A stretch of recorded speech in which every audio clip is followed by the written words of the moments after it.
You're listening to Ride Along, EMT School. I'm Mike.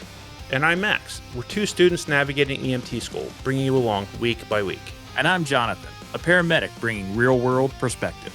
Join us as we share the lessons, challenges, and stories from EMT school, and hear insights from those already living the EMS life. Welcome to the Ride Along.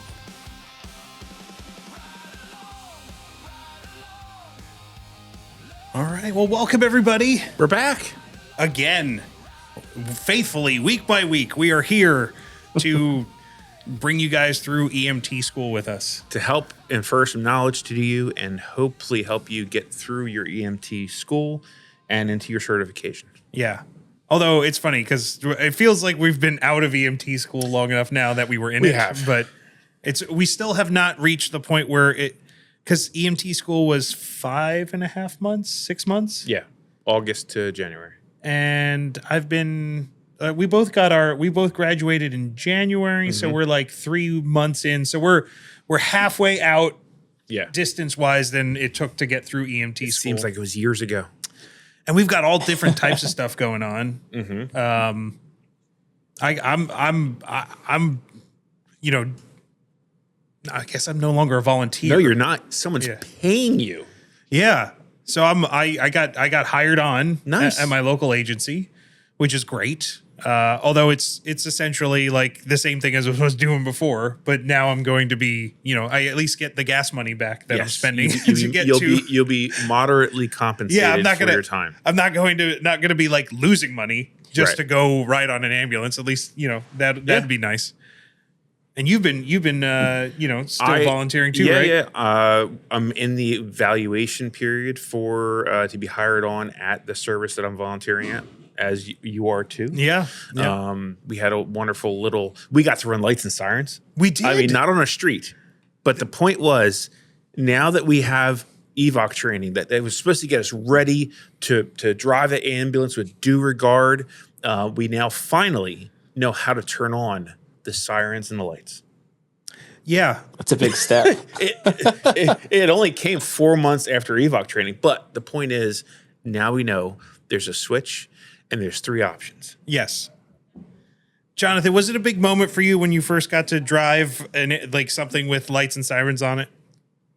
So the interesting thing for me is my first job as an EMT, I was hired and had already started working. Like I'd worked like a week or two. And then that second week, like I couldn't drive like emergently or anything like that. But that second week, I went and took my evoc training. And then after that, I was certified. It was it was an interesting kind of thing. It's like a little the big thing, roundabout. the big focus for us was like becoming AICs or attendants in charge. Yeah. So doing that evaluation of, hey, can you run this call? And so I did a lot of that initially, but then only after I got my first EMS job did I go take evoc. It was just kind of a weird timing thing, but they were willing to hire me. It was scheduled, and they're like, hey, you're going to be taking it. So that's, you're good. Come on. That's what I'm going through right now is the, like I've done, I don't know, a dozen calls or so far where I've been I'm not the AIC, but I'm like, practicing to be the guy that's in charge, doing the whole assessment and, deciding where we're going, talking to the patient, doing the scribing and, doing the reports, handoffs. So I've done probably about a dozen so far. And it gets easier every time. Oh my God, the first one was so bad. Like so bad. I was terrible. I didn't think I could be that bad after going through training for like 6 months. I've done a total of 2. Yeah. So far. Yep. Total of 2. And it was way easier than I had it in my head it was going to be. But again, it's just weird. There's a pressure there that wasn't there the entire time I was volunteering. Once I had the certification, it means it really changes nothing. Like you're still doing the same thing. I'm still doing the same thing. But for me, it added an unexpected layer of pressure that I wasn't necessarily expecting to be there. But yeah, once okay, this is here. This is what it is. Keep moving forward and do the things. it's almost like it makes it real. Yeah. Right. Yeah. When you start to have to be in charge, it's like, oh, I have to Mhm. make the calls and I have to make the decisions Yeah. as to what's going to be best for this person and best for the crew. And it's there is a added layer of stress and complexity to it. Right. Mhm. Yeah. And the way you guys described it is exactly how it went for me. Right. It was like, oh man. Okay, and now it's really game time. I gotta Yeah. I gotta button it up, Yep. and I struggled through for a while my first set of calls and that sort of thing. Just trying to get my bearings as I started down the path of being an EMT. Hmm. What was funny for me in what I do in my day job, the very next day I had to go out to a job where our guys were doing whatever and something had gone horribly wrong.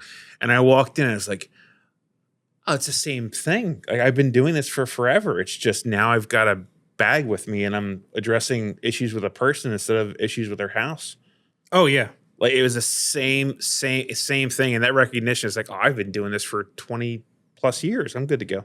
Well, definitely. just a different set of information, different set of tools, but like almost the same motions, the same questions, the same. So yeah, it's like, okay, this is just customer service with medical stuff. Max, I am so absolutely jealous of your ability to like feel confident in those situations. I am not, I granted had a pretty different career track until now, but the idea of doing this stuff, it's like the onus on it, and it's always going through my head of like, do I want to, like, okay, what should I be doing? What am I missing? What it's like, it weighs on me, Mm-hmm. and I wish I had your ability to just be like, oh no, it's like every other day. I just can't. But yeah, it's your superpower, by the way. It is my superpower. Yes. I've told you that before. Is your ability to Yes. feel comfortable is Yeah, astounding. and that my ADHD and ability to look at everything and find some weird ass tangent. Yes. Oh, while we're on this topic, I like to sometimes have a bit of confession time. Do you need Father McFeely, or are you good without him? No, I'm fine. But the I like to call out my mistakes on the show and be like, hey, I did this stupid thing. Like small misses are good. You learn from them. Very first call I had as the driver responder for a motor vehicle accident, where I was then going to be the lead provider, or practicing being lead provider. I pull out of the fire station, and like I'm trying to pull up the address on my phone, because there's nothing else in there telling me where the accident is. Other than just knowing the address off the top of your head. So I pull it up on my phone, throw it in the little cradle, and all of a sudden I'm like, oh no, this is weird, because it's like a top down view and it was north up versus like the direction of travel. And so I pull out of the station, get to the first light, and the very first turn I make while driving an ambulance was in the wrong direction. That's good stuff right there. So I had to make like a big old loop, and all of a sudden the paramedic who got kicked into the back, because I'm riding up front with another paramedic who's basically proctoring me while I drive. All I hear from the back is, "Hey, nice loop." Hey, and here's the thing: he's giving you crap for it, but he's done it too. Yeah, oh, I know. Absolutely. It's fine. He's done it too. Hell, he probably did it last week. Exactly. You should have yelled back, hey, Yeah. are you being thrown all over the back of that ambulance? I know I was. Yeah. Well, it wasn't like a high acuity call. It was Yeah. it was like, no injuries reported. So we were just although we did wind up bringing her to the hospital with C-collar on, but she was okay. But Nice. I think that's the interesting thing about being an EMT and then going through EMT school, and oftentimes, we go through school, but then we start to do more on the job training after we get our certifications. There's so much more to learn even outside of school. So it's Yeah. if you're to our listeners, just understand that, hey, you've gone through school, you've met those base requirements, but there's still so much more to learn. So continue to have a good attitude and continue to, do that on the job training, on the job learning. Yeah. Absolutely. Well, we're still learning. And you know what? Even doing these episodes still helps us learn and stay sharp. It's a continual process. Yep. I've learned so much more being out in the field than we did in school. Although we learned a ton in school. It's not putting down school at all. It's just that you have to marry those two together to get the full experience Absolutely. of understanding how to be an EMT. But Yes. with that, we should probably get into the episode. We should. We 100%. forgot to even mention the name of the episode. Well, that's because our banter is so strong. It is strong. It is. We just right out of the gate today. We're in like talkative mode. But this episode is episode 39, almost at 40. Almost at 40. If you've been with us through 39 episodes, please comment. Oh, you should get like a medal. No, Yeah. We're willing, maybe to give you something. We could talk to the guy that handles that stuff. But like, if you've been here for all 39 episodes, like, please let us know. Yeah, let us know how Please. we're doing. Yeah. Has it been an interesting journey for you? Because it's been one for us.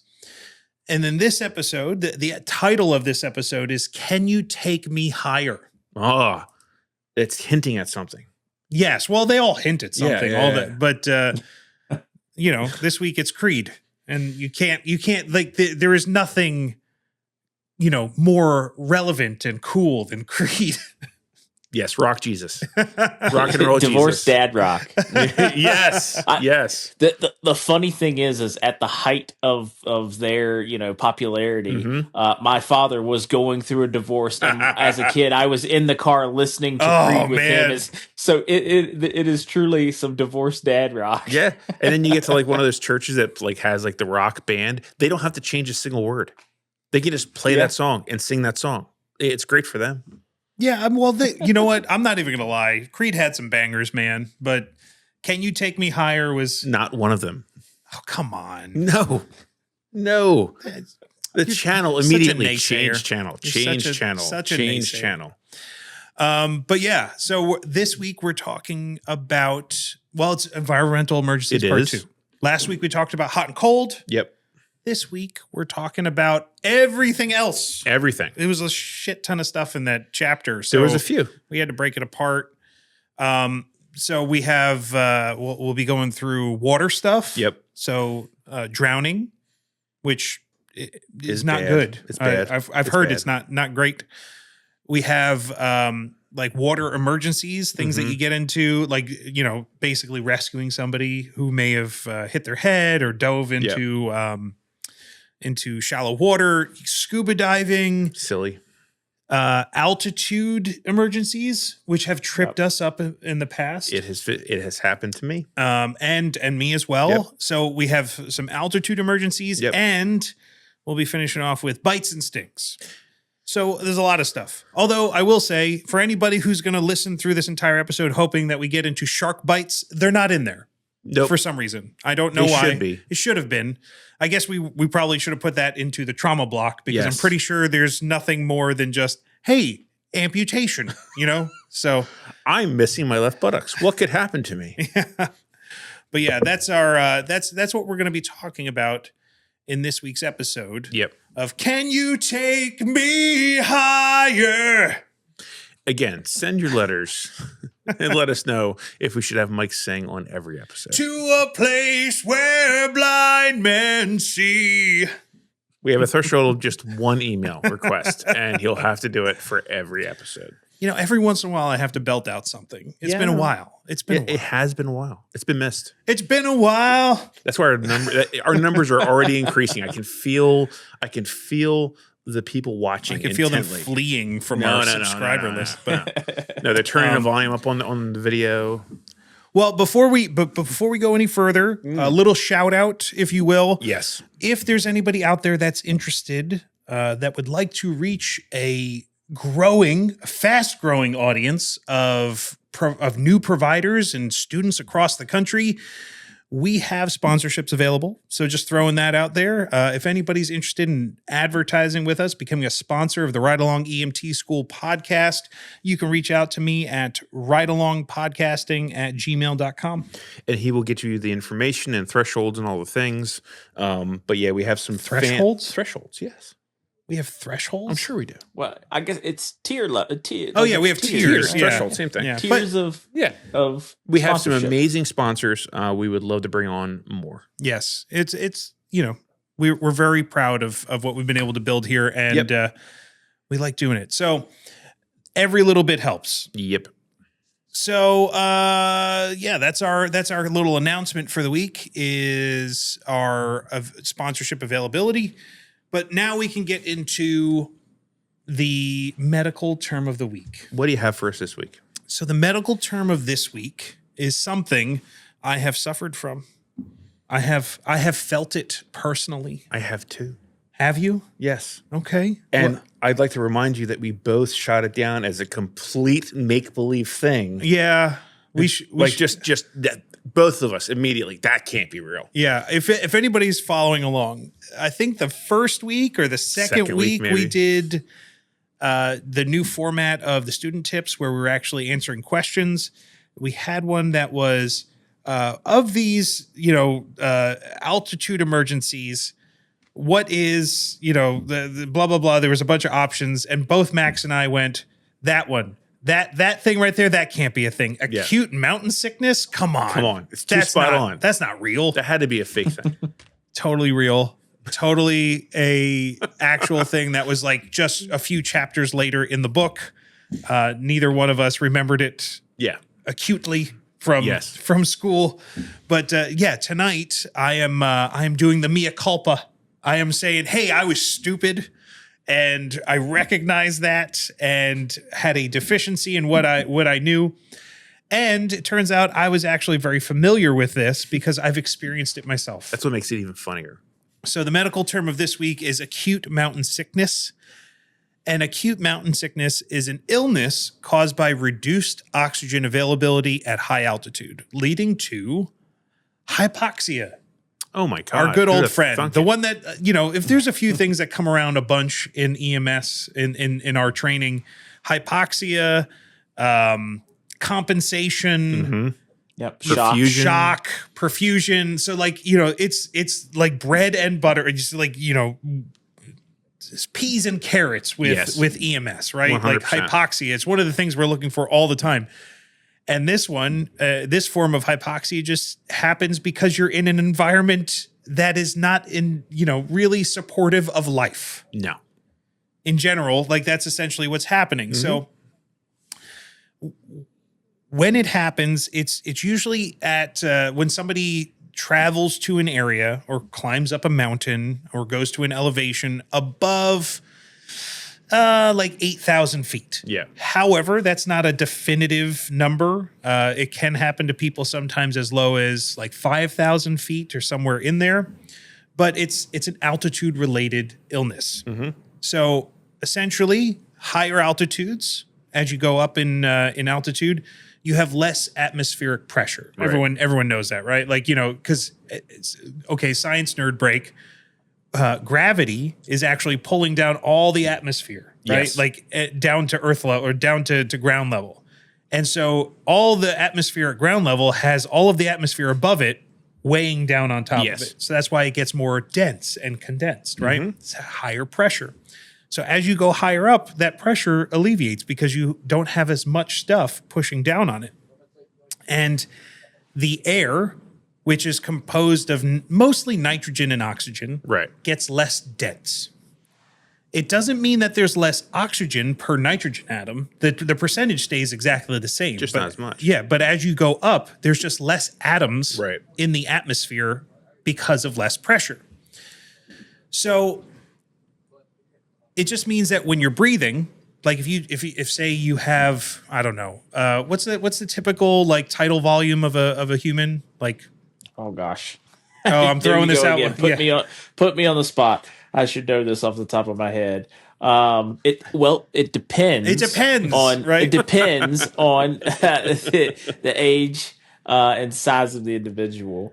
Well, let's say it's adults, pediatrics. Give me just a second, and I'll get you those actual. I'm going to numbers. guess. I'm going to make a guess while Jonathan's actually he's going to check us with the right answer. is. I think it's probably like 1.5 liters, something like that. Like what fits in a BVM, and it's less than that. Probably 2 liters. 2 liters? I would say, yeah. I don't know what the number is. I just know what the volume. I don't know what it's called. I just know the sound it makes when it saves a man's life. Exactly. Like it's like you get chest rise and fall. We should know what the tidal volume We is. really should. All right. We should have like one of those like Alexas set up in the podcast that just checks us. Like, Alexa, what is the average tidal volume? And of maybe a calls us stupid. Yeah, probably. That would be like, can we have an insulting Alexa? I want one of those. Like a Karen? Yeah, exactly. You morons. You can get oh god, what's his name? Oh, my brain's not working. But you can get different voices for Alexa. Yeah. And I had one that was just fantastic. But for the life of me, I can't remember the name of the Anyway, app. it doesn't really matter. Like so in the same amount of volume that you're bringing into your lungs, there's less atoms of oxygen in it. So you get less oxygen into your body. Right. And your body has insufficient time to accumulate. Or sorry, not accumulate, acclimate. Right. So the human body does like some really interesting things in all circumstances. It does indeed. It compensates obviously when we go into shock and we have injuries and all this stuff, but it also compensates when you go into these higher altitude environments where there's less oxygen available, right. which is really cool when you think about it.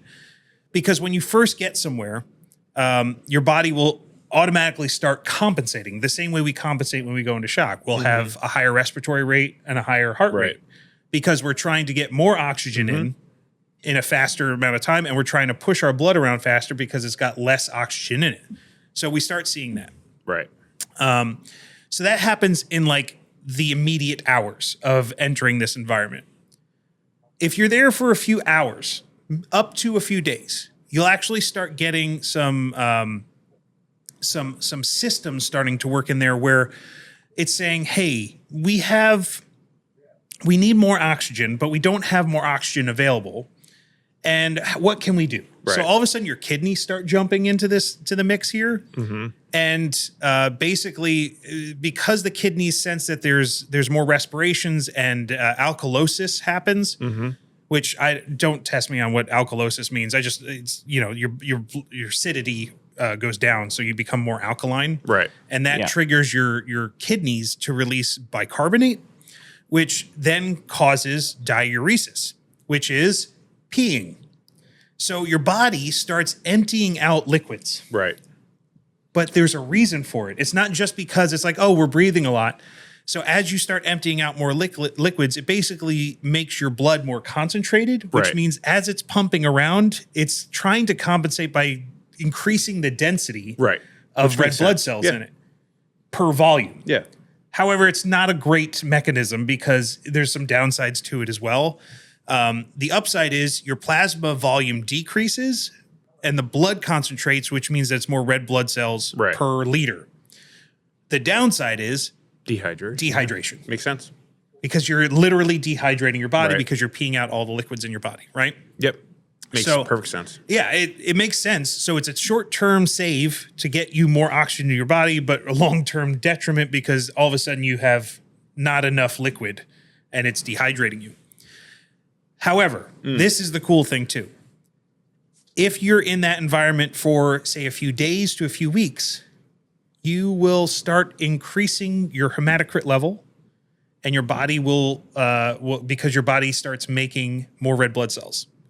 So you become like more capable of carrying oxygen with less oxygen in the air. You become a superhero. Yeah, well, it's blood doping, essentially. Nice. I don't know if you guys are familiar with that, but that's what athletes do. They put more red blood cells into their body so that they can carry more oxygen around for performance levels. Yep. It's the same thing. That's why athletes go and train at higher elevations is because basically it's legal and, environmental blood doping.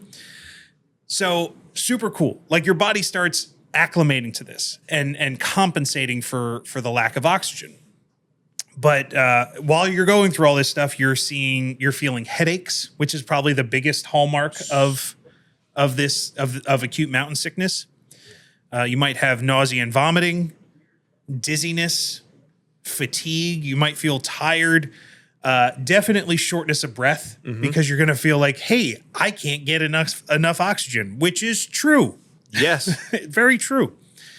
And it can also lead to general behavioral effects too, like loss of sleep because you're just so uncomfortable, and loss of appetite. So, question for you. So, when it happened to you, like, what was it like? What was your experience with it? So I didn't realize that it was what I had experienced was called acute mountain sickness until I started writing this little section up, and I'm like, oh my God, I totally had this because last year I went to Breckenridge, Colorado, for a snowboarding trip, and my wife and I both got acute mountain sickness. We just knew that you get like headaches and stuff at high altitudes, but we both had severe headaches. We both had muscle cramps and fatigue. We were both like, short of breath. Like, and having one of those things is like basically having multiples of those things is the definition of an acute mountain sickness. And we both had it 100%. And it took like the first day I remember hitting the slopes, and we were both snowboarding, and we had gone like, I don't know, like 20, 30 minutes. And we're like, ooh, I'm beat. Like it was immediate because Breckenridge is at the base level, the town itself is at like 8,000 feet, I believe. 9,600 feet. And then the peaks are up over 10,000, up to like 12,000 feet, which is prime territory for acute mountain sickness. Yep. Yeah. For me, when I was overseas, the one time we went up on a mountain that's very popular.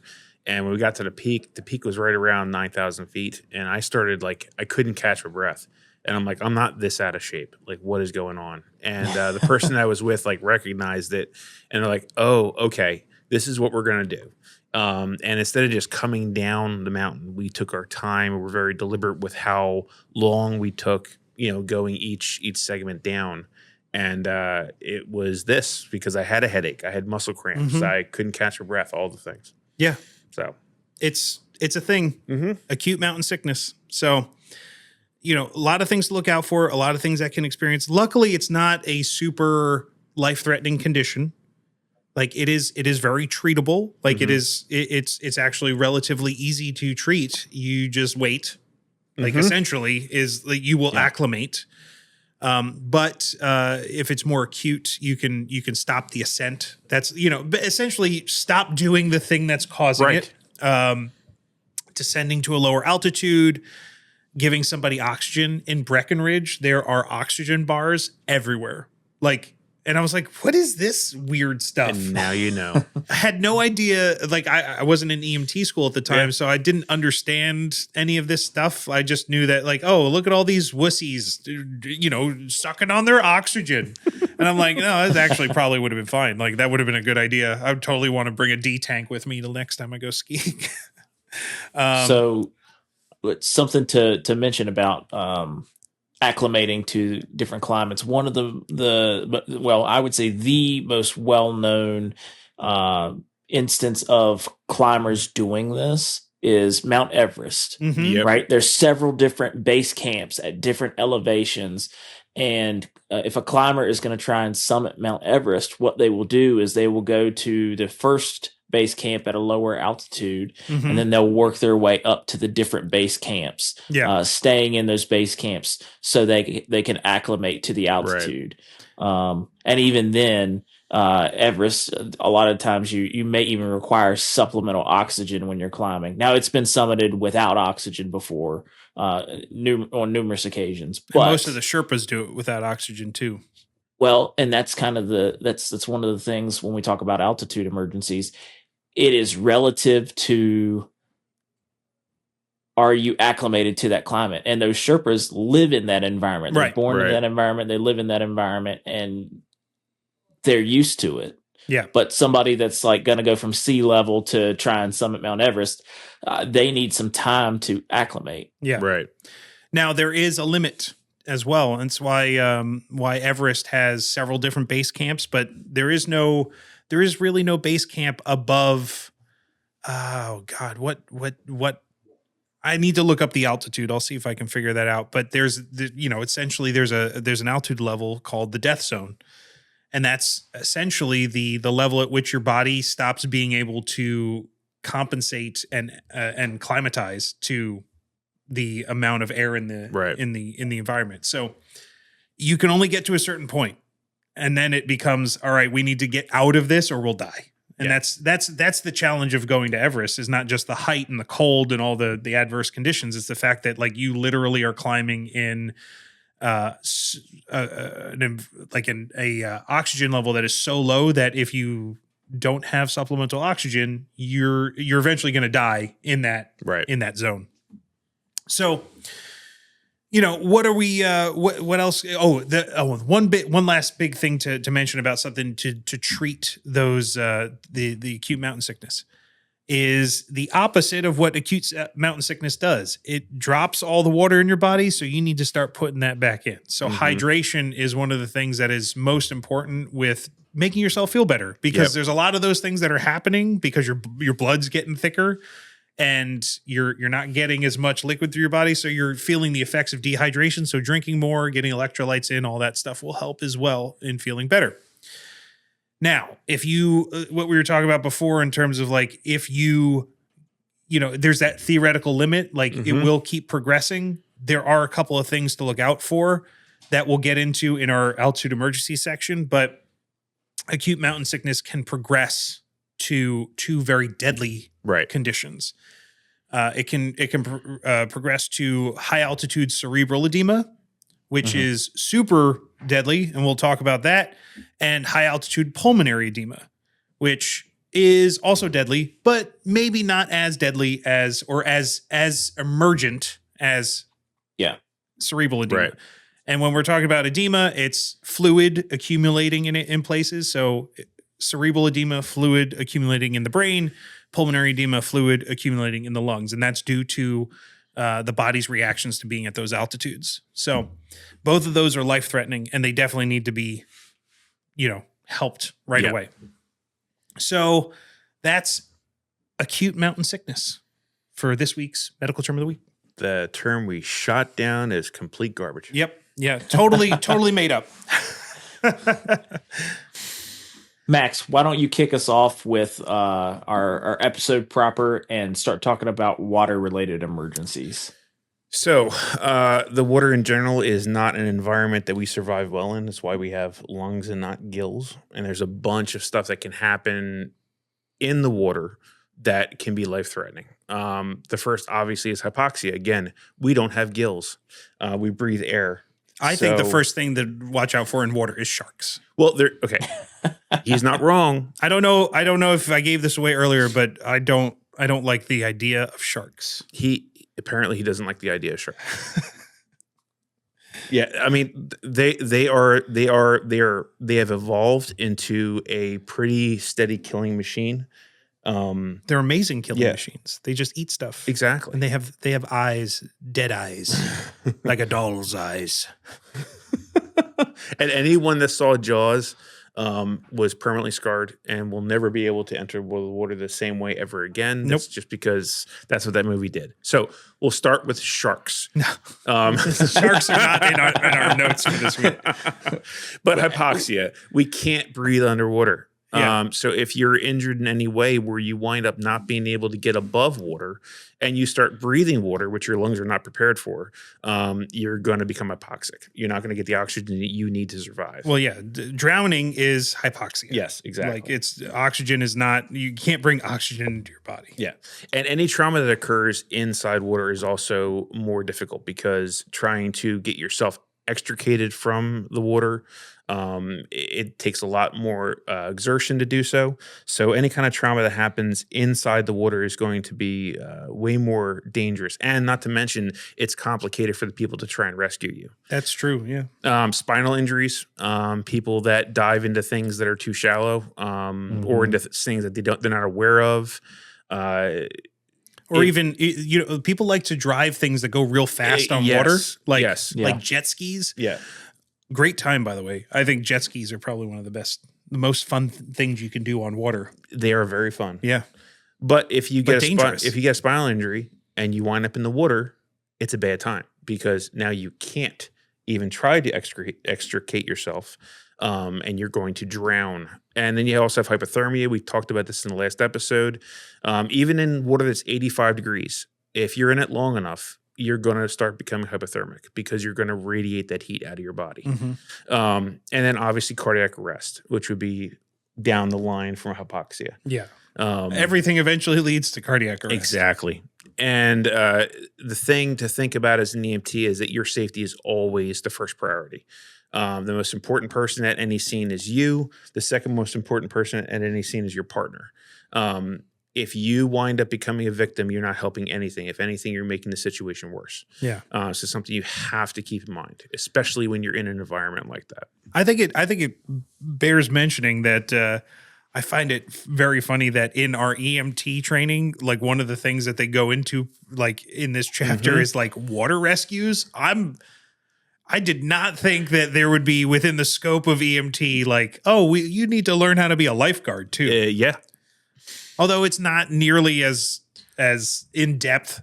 You get it? That's good. In depth. That's good. I like that. As lifeguard training. Yeah. But I was like, you're gonna go into water rescues? Jeez. Right. Yeah. So related accidents, we talked about a bunch of them: drowning, diving, boating, cold exposure, injury. There's also hazardous water conditions. If you're on any kind of a fast moving river, if you're dealing with undertow in the ocean, or you have things like jetties and people are trying to swim near them, water doesn't care. Like it just doesn't give a fuck. It just does not. Water is honey badger. Yeah. You know, it's so being aware of your surroundings. And if you are the EMT, also being aware of what's going on around you. Are you trained to be getting into that water? It's something you have to keep in mind. As far as patient assessment goes with water-related accidents, it kind of goes the way everything goes. Airway. Do they have a patent airway? Are they breathing adequately? Those two things are very different. Looking for the signs of hypoxia. Looking for the blued lips. the cyanosis. And the change of the color of the skin. Mental status changes. Like are they altered?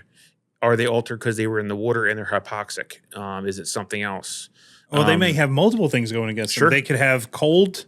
They could have hypoxia. Yep. They could have trauma. Like all these things could be happening in spades. Exactly, because if you're getting any incident, I don't think you're ever going to get that one thing. It's always going to wind up being a bunch of things. Why are they in the water and drowning? It could have been from trauma. It could have been from an accident. Did they have a heart attack and that will put them in the water? Did they fall and break their leg and that put them in the water? So any evidence of trauma going over the body, obviously spinal injury is something I think that should be considered for all of these.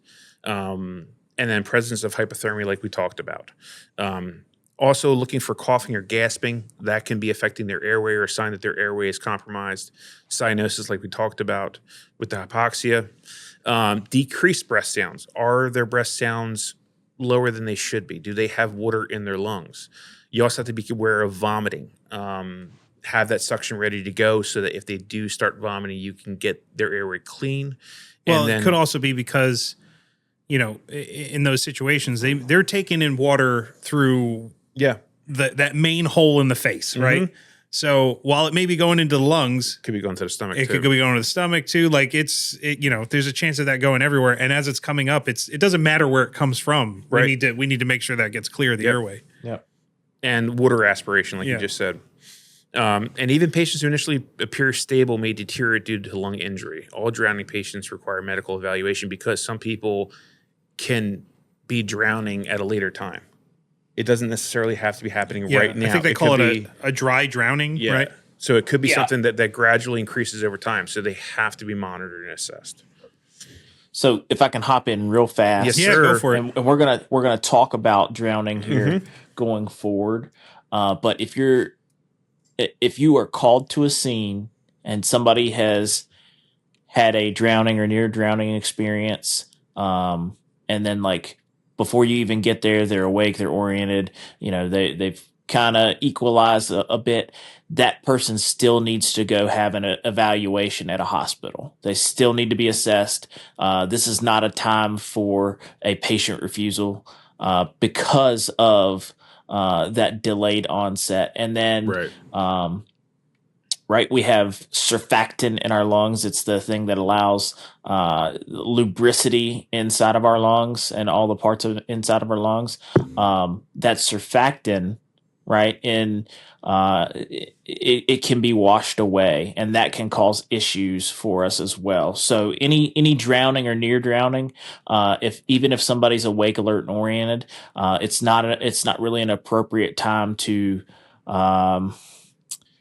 seek a patient refusal. Right. We want to encourage these people as strongly as we can that they need to go be evaluated because they can have detrimental effects later. Yeah. Would that be a form of barotrauma?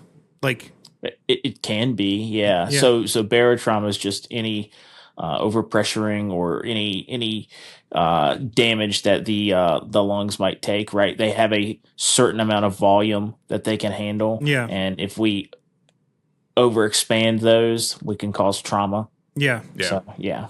Yeah, I just didn't know if the term also covered like the damage or trauma that could happen from there being foreign substances in the lungs as well, or the combination of, and also if someone's being resuscitated, the chances of them, I'm not saying that they would have a high chance of having barotrauma, but there's always a higher chance of barotrauma if you're being resuscitated because Sure. Right. all of those things can come into play as well. Yep. Well, and one of the things and this is getting into the weeds about it, but one of the things we have to be cautious of if we're resuscitating somebody, specifically related to barotrauma, is putting too much volume from our bag valve mask into the lungs. Yeah. Right. That's a big thing. So that's one of the reasons we encourage people to use PEEP valves attached to their bag valve mask. So. Yeah. So speaking of resuscitation, I think the number one kind of injury that we think of in the water is probably going to be drowning. For sure. Right? Yep. That typical like, oh my God, the kid fell in the pool, we get him out, he's limp and it looks dead. And, what do you do? Like, what are the priorities? What's going on? Like, what is the, unfortunately, or not unfortunately, I guess it's part of what we've signed up for is like, we're the ones to look to now and go, okay, I know what to do.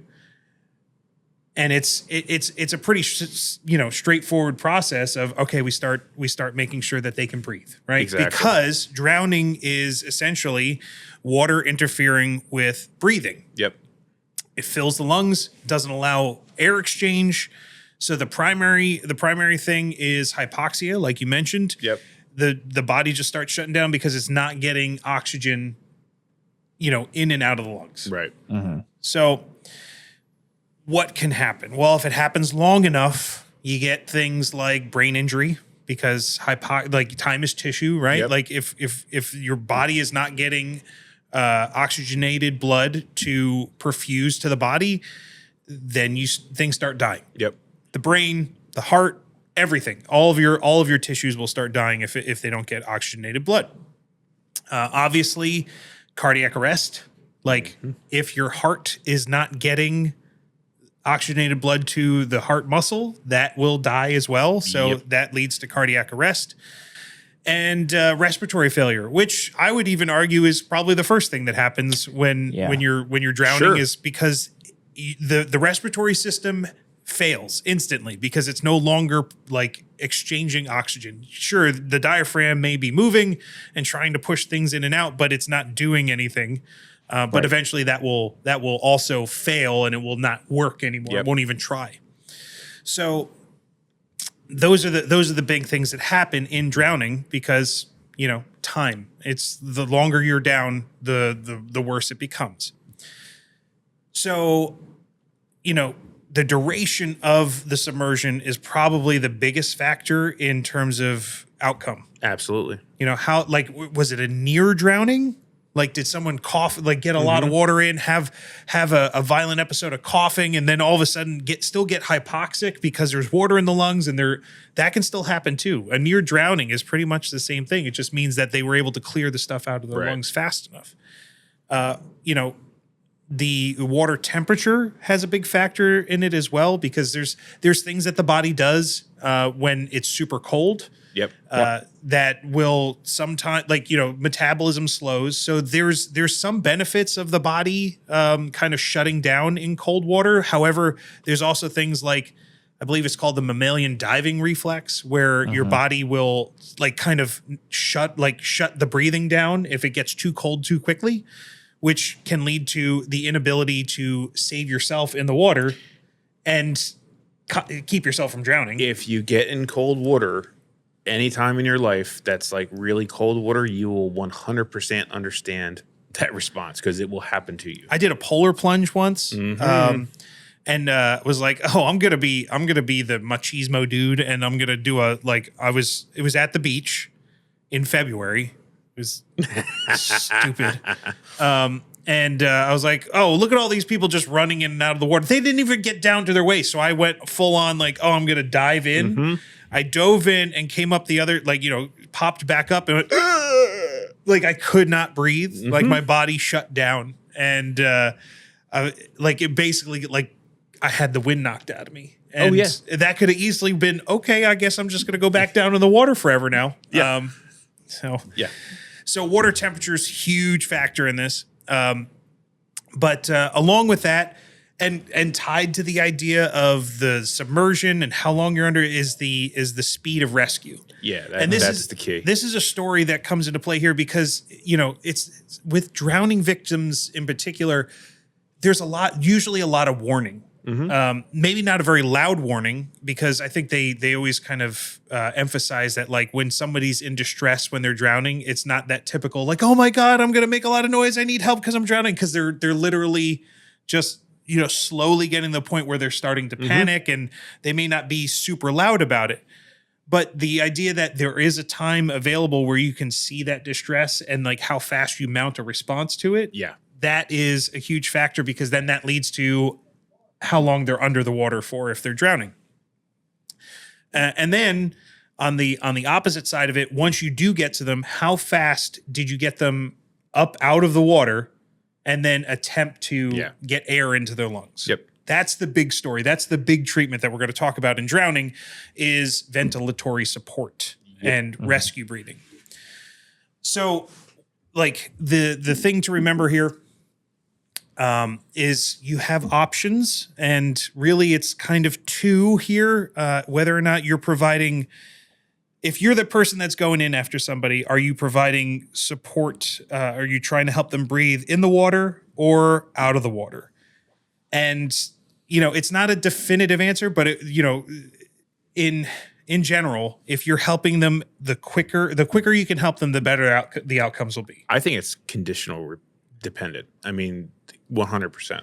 But here's the thing, like, what's the number one thing we talked about with water emergencies? It was the first thing you talked about. It's scene safety. Yep. Right? That's our job, is we have to assess scene safety for not only people that may be in trouble, but for ourselves. Yep. So if you are putting yourself at risk by giving rescue breaths in the water, you should not be doing that, because then you're just going to make 2 drowning victims and not 1. And it's incredibly difficult to do. Yeah.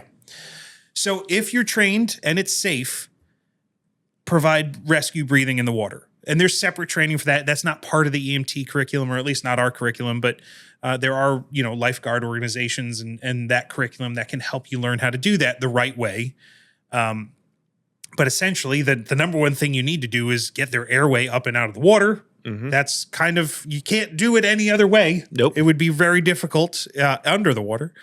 And, you want to avoid delaying those ventilations as much as possible. And I will say, I'm going to throw in here too, that this is where flotation devices come into play. And while you may, this may be the deciding factor of whether or not you try to give rescue breaths in the water, is whether or not you had like some sort of device with you to help support that patient, because otherwise you're also the one supporting that patient. Which, even with a flotation device, it is incredibly It's very difficult. Without one, I would not even consider trying. Yeah. So if you could do it in the water, great. If you're doing it in the water, you bring them to shore. first, it's basically what we do for everything else. We jump right into that primary assessment, and we assess airway and breathing. Mm-hmm. And, I would say that this is one of those situations where you jump right into giving some rescue breaths first before even necessarily getting into checking for breathing, because not checking, but checking for pulse, because you want to get rescue breaths in as soon as possible for drowning victims. 100%. So drowning is the exception to kind of our rule, right? If we have somebody that's not breathing and they don't have a pulse, we're immediately going to jump into CPR. And in our CPR, the thing that's most important is or are those chest compressions.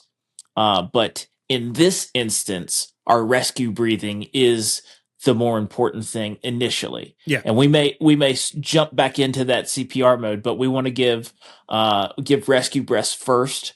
And a lot of times you start giving those rescue breaths, and that will kickstart that respiratory drive, and they'll start to cough up that water and hopefully start to breathe on their own. But that's why it's really, really important to do that early on. Yeah. Gotcha. Have you responded to any or a bunch of water emergencies, Jonathan, in your... in my area, not really. Usually what happens, and unfortunately it's, we'll get some high water from a lot of rain or what have you. And usually it's like kids playing down by the creek, like young kids, and they'll find their way into that creek. And then that typically doesn't turn into a rescue. That turns into a recovery, unfortunately. Yeah. Now, that being said, there's lots of water in my area. We've got major rivers, and they are utilized for tourism, right? So there's a lot of raft guides, and inner tubing and that sort of thing, kayaking. So there's definitely the possibility and high likelihood of it, but it's just not been something I've dealt with a whole lot in my career. But that's an individual thing. There might be a bunch of guys that I work with that have dealt with that. Yeah. And to your point about lifeguard training and specialized training on resuscitation, as we go through this, we're going to talk about water rescues. There's even more specialized water rescue training. And so that is not necessarily part of the EMT curriculum, but that's an additional training after you've gotten your EMT that you can go take, and you can become a swift water rescue person, right? So yeah, and I know some people that have done that and they loved it. Like it's one of those things that pulls you into a whole nother sect, a whole nother discipline of the EMS type world, where search and rescue, ski patrol, swift water rescue, dive recovery. Like there's all these different specializations out there of people that are just, they're so passionate about that one particular thing. Yeah. So the next section we're talking about is the diving accidents and water emergencies. Jonathan, you want to take us through that section? Absolutely. And so when we're talking about diving accidents, what we're referring to is people who are leaping into bodies of water. Like jumping off of the train bridge? Like jumping off of the train bridge, or even in a swimming pool, right? If they jump into shallow water, or maybe I think one of you guys mentioned it earlier, maybe there's a hidden object under the surface of the water that they can't see. Yep. We see that a lot if people are jumping into quarries and stuff like that. There's oftentimes hidden objects down there. So you've got to be careful doing that. And a lot of times we'll end up with some sort of spinal trauma, right? Some head, neck, and spinal trauma, and potentially even blunt force trauma, right? We talked about torso injuries. That's a possibility, right? If they hit that object in the water, and ultimately any of those injuries they may sustain from that dive or that leap into water may lead to drowning. And then we're right there at square one with drowning, but with even more complications because of the traumatic injury. Again, shallow water is going to be the most frequent cause of those cervical spine injuries. And if you have a group of kids and you respond out there and they're like, yeah, we were jumping into this body of water and then the patient went unresponsive. We want to have a high suspicion for some sort of spinal trauma. Mhm. So Right. it's really, really important. If we suspect it, which we should be, we have a couple things we want to consider. We want to take into account what were they diving off of, what were they diving into, what was the height in which they dove into, what's the depth of the water, and then some other aspects are. Were they in a boating collision? We were talking about jet skis and how fun they are, but any sort of watercraft, especially if it's propelled by a motor, that has a high likelihood of being a very, very severe injury if Right. there is a collision. Mm-hmm. So it's just something you need to think about, right? We want to look at the big picture. Our big priorities with any sort of diving related emergency is we want to manually stabilize the head and neck in the water. Mm-hmm. We don't use backboards per se anymore, but I have seen where, if a backboard is able to float, where the backboard is even put in the water and you Mhm. secure the patient while they're in the water. Again, backboards have fallen out of vogue. But in that situation, probably the best tool available. It may be the best option for us to get somebody out of the water. If we can get them over into the shallows, and we have to think about like the buoyancy of the body in water, right? The water is almost taking some pressure off of the injured areas for them floating in it. And but we definitely want to stabilize the head and neck in the water. Maybe even put a sea collar on Mhm. if we can keep their head above water while doing so. Yeah, it Right. seems like That's that a would big probably thing. be the priority. Is making Yeah. sure We're gonna that put the a sea head's collar above on water. you. Yeah, but- we man, we've got to keep that in mind. Because are you doing any good for your patient if you're like, hey, I got to put the sea collar on you, and then we're dunking their head under the water while we're doing it? Yeah. It's not a positive thing. I will never forget. There was one technique. I don't know what the term. Like, I don't know if it had a name, but I remember going through life-saving merit badge when I was a kid, and there was one very specific technique of like swimming up to entering the pool without jumping because you don't want to disturb it, right? Like not making the situation yep. worse, but going up to them and kind of like what we learn in EMT school, where we're using like the hand as like a stabilization for the chin and like your forearm against the chest, but also at the same time coming around to the back of the head and then doing the same thing along the cervical spine and basically using your entire like hands, wrist, and forearms as like a C spine, and then basically rotating with them in the water so that you can right somebody, because usually like it's the typical like the dead float, right? Like Right. face down type The thing. face down. Yep. So getting them to the face up position and then holding them in C spine in the water while turning, while kicking your legs, because it's the only option you have to stay above water yourself.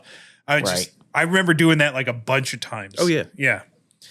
But like, C spine is like inherent in all that stuff. Yep. It's important, right? It is very, very important, and we should take that into account. But we also have to take into account our airway patency and do we have breathing, right? And is that breathing adequate to sustain life? And so if we don't have those, yes, we're going to be concerned about C-spine, but we need to take care of that airway and breathing, as a general rule first. Yeah. Right. So let's talk a little bit about the patient care for somebody that's been in a water-related incident. Okay. I just said it. We want to make sure that they have a patent airway. And they may have fluid, water, vomit in their airway. So we want to, as best we can, either use suction or use gravity to help us get that out of there. we want to oxygenate these patients, right? There's a high likelihood that they may be hypoxic. So we want to give them supplemental oxygen when it's appropriate to do so. We may even have to get our bag valve mask out and assist their ventilations. And then if we don't, with our initial rescue breaths, get them breathing again, then we're going to go into our CPR like we talked about earlier. And like you said, Max, this is a complication of just being in water, hypothermia, right? Yep. Even if it's a warm day, that water is going to, when we talked about cold and heat injuries last week in hypothermia, right? That water is going to pull the heat away from them. So we want to keep them, we want to get them out of the water, right? So get them out of that environment, and then we want to get them warm and then as dry as possible. Right. So these are some things. Again, vomiting could be an issue. So putting them in, as appropriate to do so, putting them in that recovery position so they can, if they do vomit, they're not going to aspirate it back. Right. And then rapid transport, right? Diving and drowning emergencies are going to be rapid transports. So, and like I mentioned earlier, I want to emphasize this, right? We can, even if you get somebody back, and they're, talking to you and they're alert and oriented,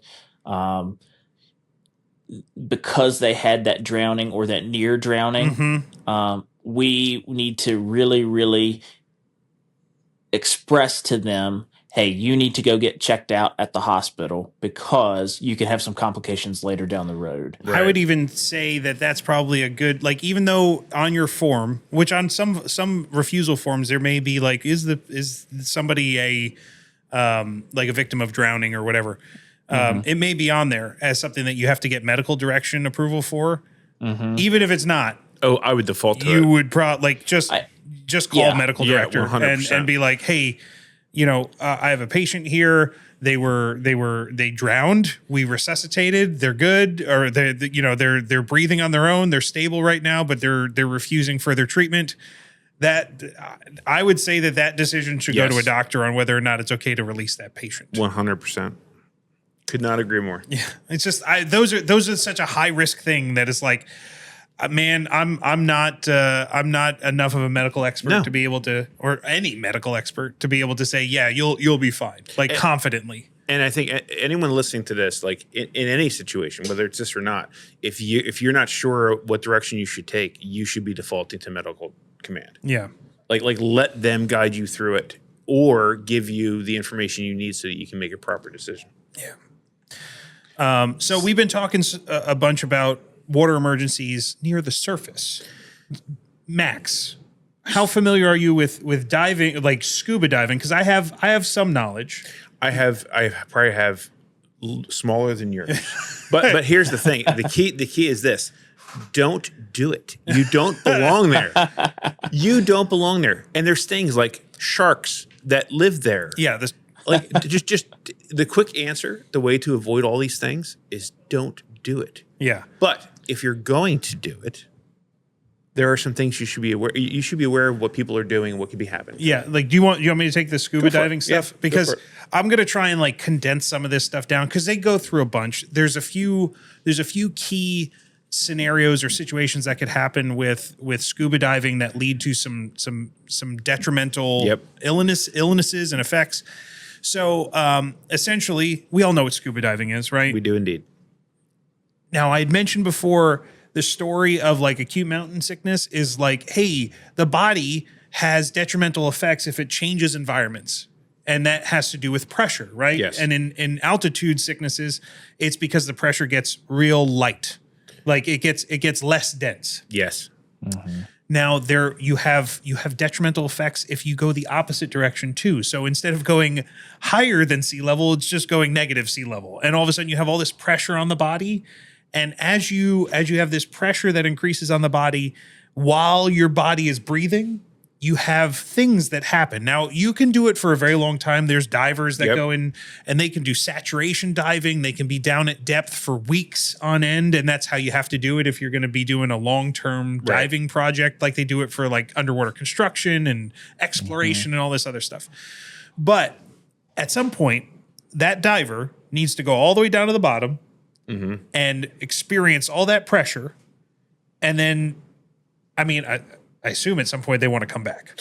Well, maybe. Yeah. I mean, unless it's the abyss. Yeah. And then magically the aliens will allow you to come to the surface without any detriment. Yeah, they did have that whole thing in there without decompression sickness, but also one of my favorite movies of all time. It's a great movie. Ed Harris. Was fantastic. Yep. Is that a Spielberg movie? It is a Cameron movie. Cameron. Okay. James Cameron, like one of his big blockbuster movies. Like it is the set design on that. That set at the end where they're like they have a destroyer on top of the alien spacecraft. By the way, it's aliens. Hopefully not ruining it for like spoiling it for anybody at this point. Big spoiler. 35-year-old movie. You just ruined the ending. For Exactly. Me. Yeah. How horrible. I think it's older than 35 years. I was just throwing that out there. I don't know. Oh. It might be. Ugh, that might be like 40 years old. I think it was early 90s. All right, maybe it is 35 years. Yeah. But amazing movie. Yes. A lot of cool diving stuff A in it. lot of diving A stuff. lot. Like, and you look at this like, underwater. It's like a space station, but they have it underwater. It's an underwater drilling rig. That's I don't know. It's super cool. They experience some weird stuff, but the diving things in it are really cool. And they do talk about things like the bends. And there is a good example in that movie of altered mental status. And hypothermia and slowing the body Hypothermia, down. hypoxia, drowning, all of this stuff why didn't we think about this earlier? We should have just put the whole context of this section into scenes from the abyss. We should have. Missed opportunities. I do, but one of my favorite movies of all time. Yes. So I'm definitely going to reference that as I talk through some of these things, because those pressure changes as you go deeper down, put a lot of different stresses and effects on the body, and gases in particular. So your lungs, they need gas to function. Although there's a whole scene in that movie, which I'm not going to go into yet, where they're functioning without gases. But your lungs need gas in them, and you need to bring that gas down into a pressure environment, and the pressure with the gas causes some odd things. Now, going down usually isn't that much of a problem. It's the coming back up when it's the same thing as like acute mountain sickness. When the pressure starts releasing, weird shit happens in your body. Two main things that we learned about in this, air embolisms and decompression sickness. So an air embolism occurs when air enters a bloodstream and blocks circulation. We've heard about air embolisms before, like if you have an injury to the jugular vein, it's a low pressure system. You can get air in there, and that causes an air embolism.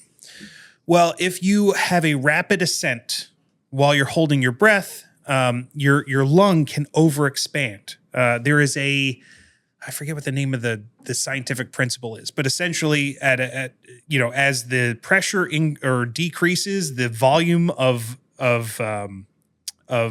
gas increases. So you can't hold your breath while you're ascending, or your lungs will explode. Right. And you'll get an air embolism.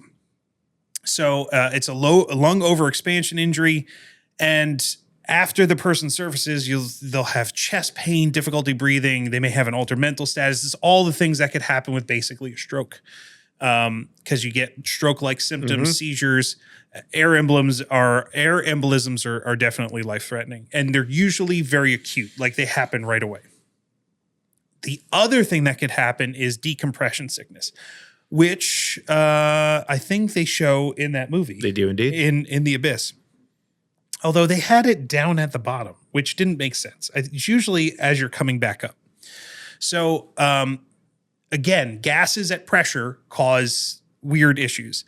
So when your body goes down, you breathe nitrogen mostly, right? Oxygen is what we survive on, but 70-something% of what we breathe is nitrogen. It's throughout our body, and it gets absorbed into our tissues as the pressure increases.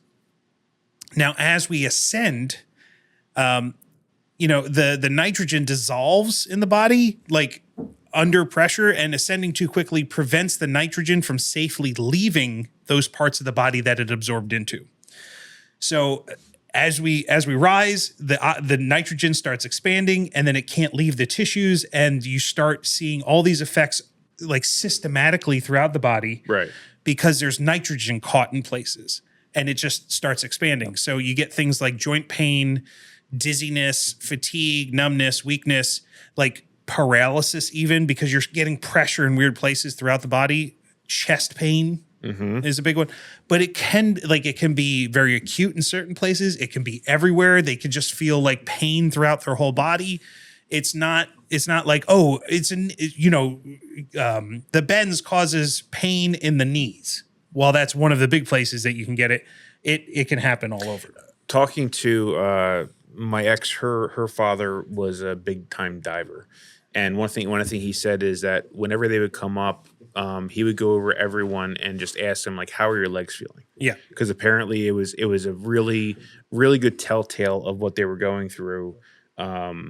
And they would ask like, "How are your legs? How do your thighs feel? How do your calves feel? How do your knees feel? Ankles?" Yeah, and that was kind of a flag for it. So the pain throughout the body is one of the key indicators, and it's from rising too quickly. That's why when divers ascend, they have stopping points where they basically equalize with the pressure, so that the longer it takes to come up, the more that the less of a chance they will have of getting the bends.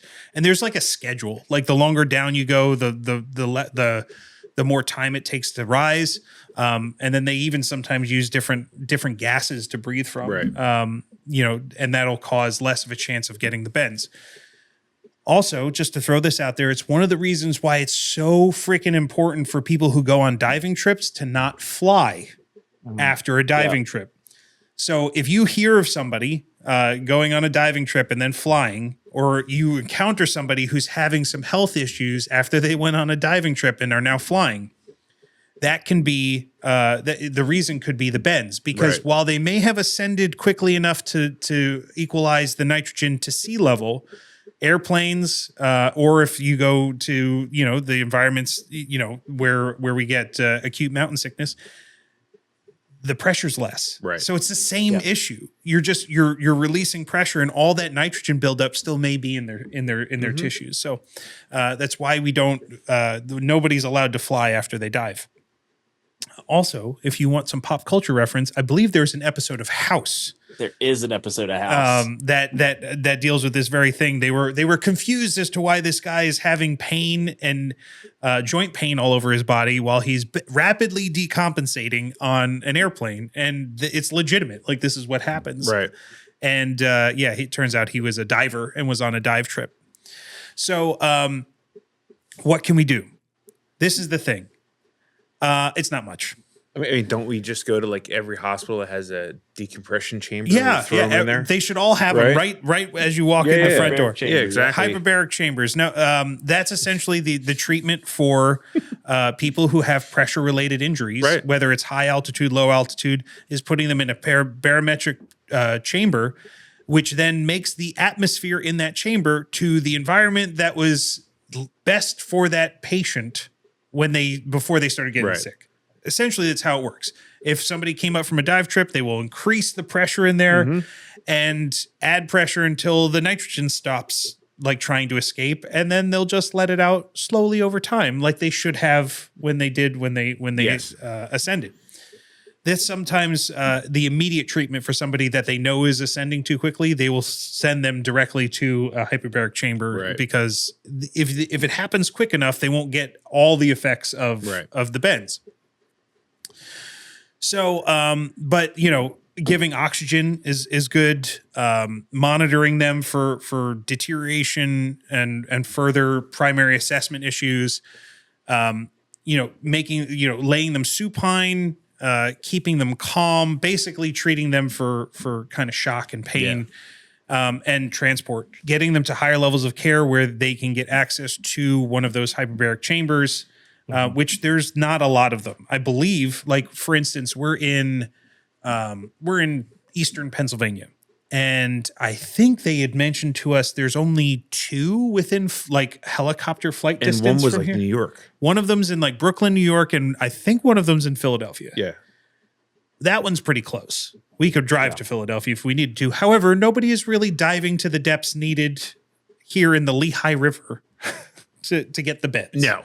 So it's usually you will usually find them in dive centric locations, which those things do not usually exist inland. No, they're usually shore based. Yeah, so you'll probably find them along the Yeah. edges of the country. But it's one of those things that you got to keep in mind. And if you work in a water based location, it could come up a lot more. Exactly.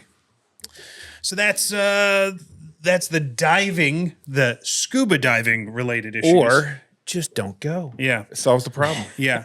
But Max, why don't you just bring us home with like, if we do need to go rescue somebody, what are some good tips, some good practices if we do need to rescue somebody from the water? So we've already talked about it. Like, number one is your safety. Like, first of all, are you trained to do that rescue? Are you trained to try and do the things that we talked about? Your safety, your priority, your safety is first priority, because otherwise you're just adding to the victim list. There are some methods that are available for you. First thing is reach. Can you physically reach out to the person that is in the water?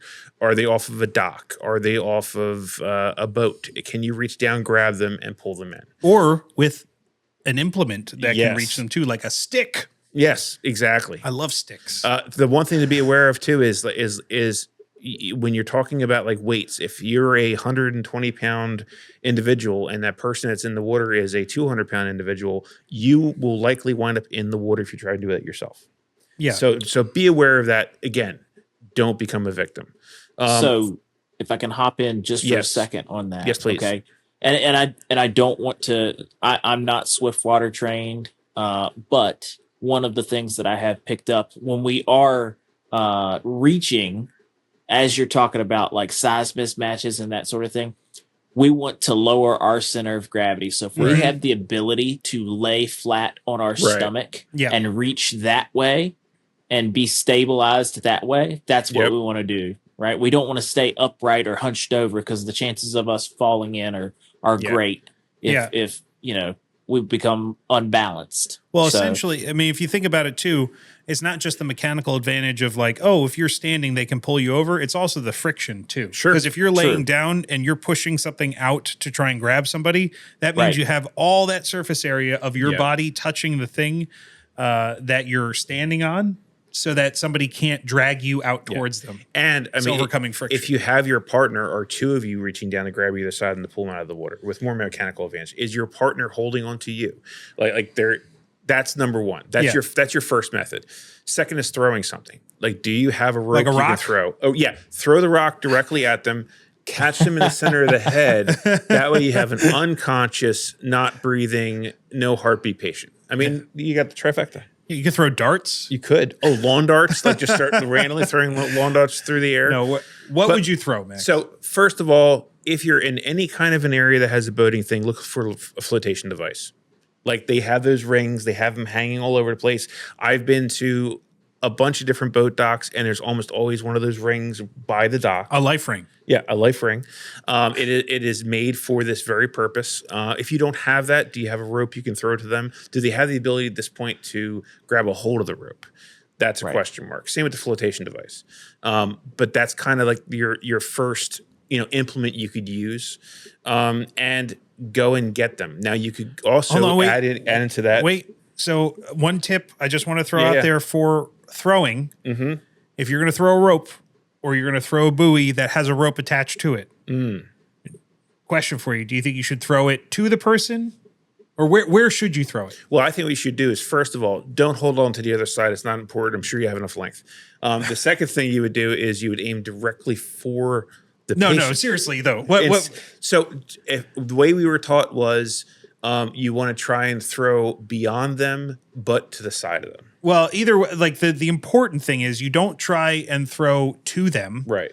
You will always throw short. Yes. Throw past them. Yes. Throw over them so that you can drag the thing to them, or they can grab the rope between you and the thing that you threw. Like 100%. if I can Yes, also please. add a little bit to that, if we are in any water that has a current, right, like a river or a creek or a stream or something Yep, like yep, that, yep. that has That's a some good depth, point. we want to throw upstream Right. so they can get the flotation device or the rope throw bag. Yeah. It will float downstream to them, right? Yeah. If we Yep. throw it directly at them, again, we may fall short of that, but also it's going to be carried downstream, Yeah. 100%. and we're not accomplishing what we want to accomplish. So throwing upstream is always going to be preferable. Up and at them. Yeah.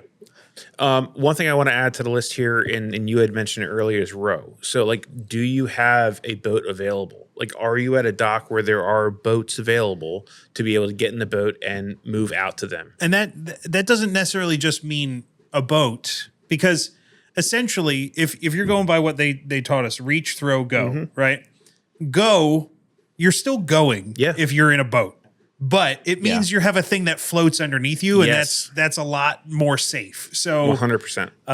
it doesn't necessarily mean just a rowboat. Nope. Could be a paddleboard. Could be a paddleboard, could be a power boat, could be whatever, a It should be tube. one of those big bikes with the inflated tires. Yeah, that would be cool too. Yeah. Or like a parasailer. Yes. You know. So something that that maybe the listeners have noticed, right? Each one of these things, and they're listed in order of risk Yes. to us as rescuers, right? Because so reaching in a proper way, throwing in a proper way, and then going, whether we use some sort of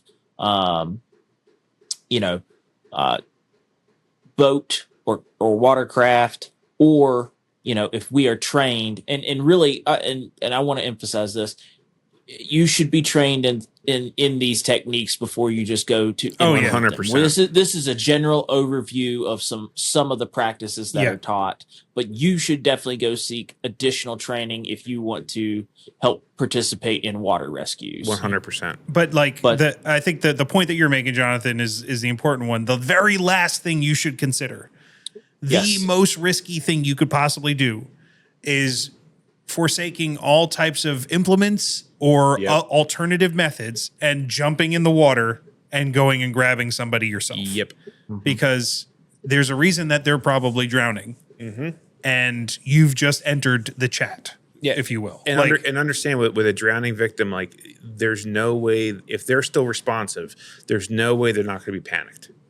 And they will drag you to the bottom. Yeah. 100%. So avoid becoming a victim. Main thing. Yeah. Your safety first. Try and use some kind of device, whether it's a ring or a paddle, some kind of flotation device, to be able to go to them if that's what you've decided to do and you're trained to do it. And minimize direct contact with the patient if possible when they're panicked. Yeah. And then, all of those things also apply to ice. Yeah, it's almost like it's just a harder version of the same thing, and all the same principles are there. And with an extra danger factor of there being a small crackable surface that you could fall through. I think the one thing that's really important about this, and not to steal your thunder, because I know you were talking about rescue stuff, is like, do not tempt fate with ice. No. Like, it is so silly to think that, like, I've been out on ice a few times and been like, this is sketch. And there's some people that'll do it without thinking. And I'm like, that's a whole nother level of risk that you're taking when you do that stuff. But if you like the things that help you, like the reach, throw, row, go, all of those things still exist when ice is involved. Sure. And with the other factor of spread out. Like, if you need to do anything on ice, make sure you lay down, you spread out, you distribute their weight, so that you're less of a chance of cracking through in a small spot. Yeah. And there's no rule saying that you can't bring a boat on ice. Yeah. Because guess what? There's probably an area that's not iced over. Yeah. There's a chance that there's water close to where you have to get to. Or the cracking ice has now created a path for you to get there with a boat. So if you can get the advantage of being in a boat or being on a flotation device like a paddleboard, whatever the case may be, like, use it to your advantage. Yeah. Oh, here's an additional layer to that. So we're talking about throwing flotation devices to somebody, but if we're going to attempt a water rescue of any sort, we should have a personal flotation device on Right. ourselves. Oh, yeah. Good point. Even if we're doing the reach, throw, go method, we should be wearing some sort of personal flotation device, and maybe even a helmet if we have access to that. Sure. Yeah. Hey. As we start to talk more about this, can you guys hopefully we're painting a good picture of the fact that there is a specialized skill set that goes along with water rescues and ice rescues. I almost think that it's a bit of a disservice that they go into this in EMT training, only because the level of response that we'd likely have to provide to those types of emergencies is very unlikely if you're not getting some additional training in that as well, 100%. right? Like I highly doubt that there's EMTBs out there that are responding and going out and doing water rescues without being part of some other unit or discipline that also learns water rescues. Yeah, right. Like, and I'm not saying it's bad to learn. It's just saying that like you're scratching just barely scratching the surface of a whole discipline. It's like saying, oh yeah, well, EMTs can also carry fire extinguishers and go put out fires. Exactly. Like there is a whole nother world to firefighting than just no. You take the thing, you point at the thing, you put the thing on the thing, and it stops. So I think that's a really good kind of summation though of the water rescue stuff and all the water emergencies when it comes to EMS. Is go out and get that extra training. There's so much more out there. And if you're interested in this stuff, to Jonathan's point, there's a bunch of these other organizations out there and disciplines where you can learn. Oh yeah. That I mean, all the counties in our area have water rescue units and So, okay. We have a couple of sections left. Jonathan, did you want to talk to us about some of the high the high altitude emergencies? Yeah, because we talked about acute mountain sickness, and we learned the kind of anatomy and phys of that really, but those two other emergencies, the HACE and HAPE, right? Those are the things that we just didn't dive deep into. And so I'm gonna cover HAPE first. Yeah. Right. We're going to talk about high altitude pulmonary edema can definitely lead to deadly consequences, but it can also be managed. But high altitude cerebral edema is an absolute emergency and it must be handled. So I'm going to talk about pulmonary edema first, but because I want to address them in order of lethality, in increasing of lethality. So high altitude pulmonary edema, what is it? So it involves fluid accumulation in the lungs, and it's just due to that as Mike was talking about, being exposed to less pressure and the detrimental effects that has on the human body. So how is this going to look, right? So somebody's going to have shortness of breath, and it's going to start to look kind of like that acute mountain sickness, but it's going to be more severe. Right. So shortness of breath, coughing, a dry cough, right? You're going to hear crackles in the lungs when you auscultate with your stethoscope. They might have chest tightness. You're definitely going to have some cyanosis, right? Because they're hypoxic. So blue lips, and fatigue, right? That's a big sign. Right. So they're going to have a decreased ability to ambulate and have any sort of exertion, right? They may not tolerate what they normally could tolerate exertion-wise. Right. And the big thing about it is we might go from acute mountain sickness to high altitude pulmonary edema, and it's going to rapidly, rapidly increase its detrimental effects. So what are some things that we can do? Well, the first thing we can do is we can stop climbing higher, right? That's the first thing we want to do. We don't want to go any higher on the mountain if we can help it. But we can administer oxygen to somebody, right? Because they're hypoxic. If they're not breathing appropriately, we can assist with their ventilations. We may need to actually start to rapidly take them down the mountain to help alleviate some of these symptoms. Getting them out of that altitude is going to be big in regards to providing care.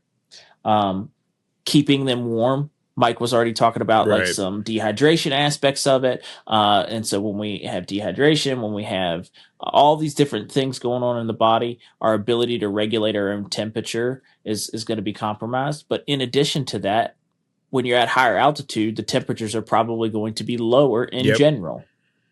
So keeping the patient warm so we can prevent hypothermia, and you know, rapidly descending, but also making sure that we limit the amount of exertion. So these people may need to take breaks as you're descending the mountain. They may need assistance getting down a mountain or getting down from altitude. And then when we finally get them to a place where we can transport them, we want to rapidly transport them. Yeah. All this sounds well and good, Jonathan, but I learned from a very reliable source that when you're maybe, I don't know, approaching the vertical limit. Yes, the vertical limit. All you really need to do is grab the Dex. It's just the Decadron, the dexamethasone, I think it was. Dexamethasone, yeah. So it's a steroid. You just pump yourself full of that, and all of a sudden the pulmonary edema goes away. Exactly.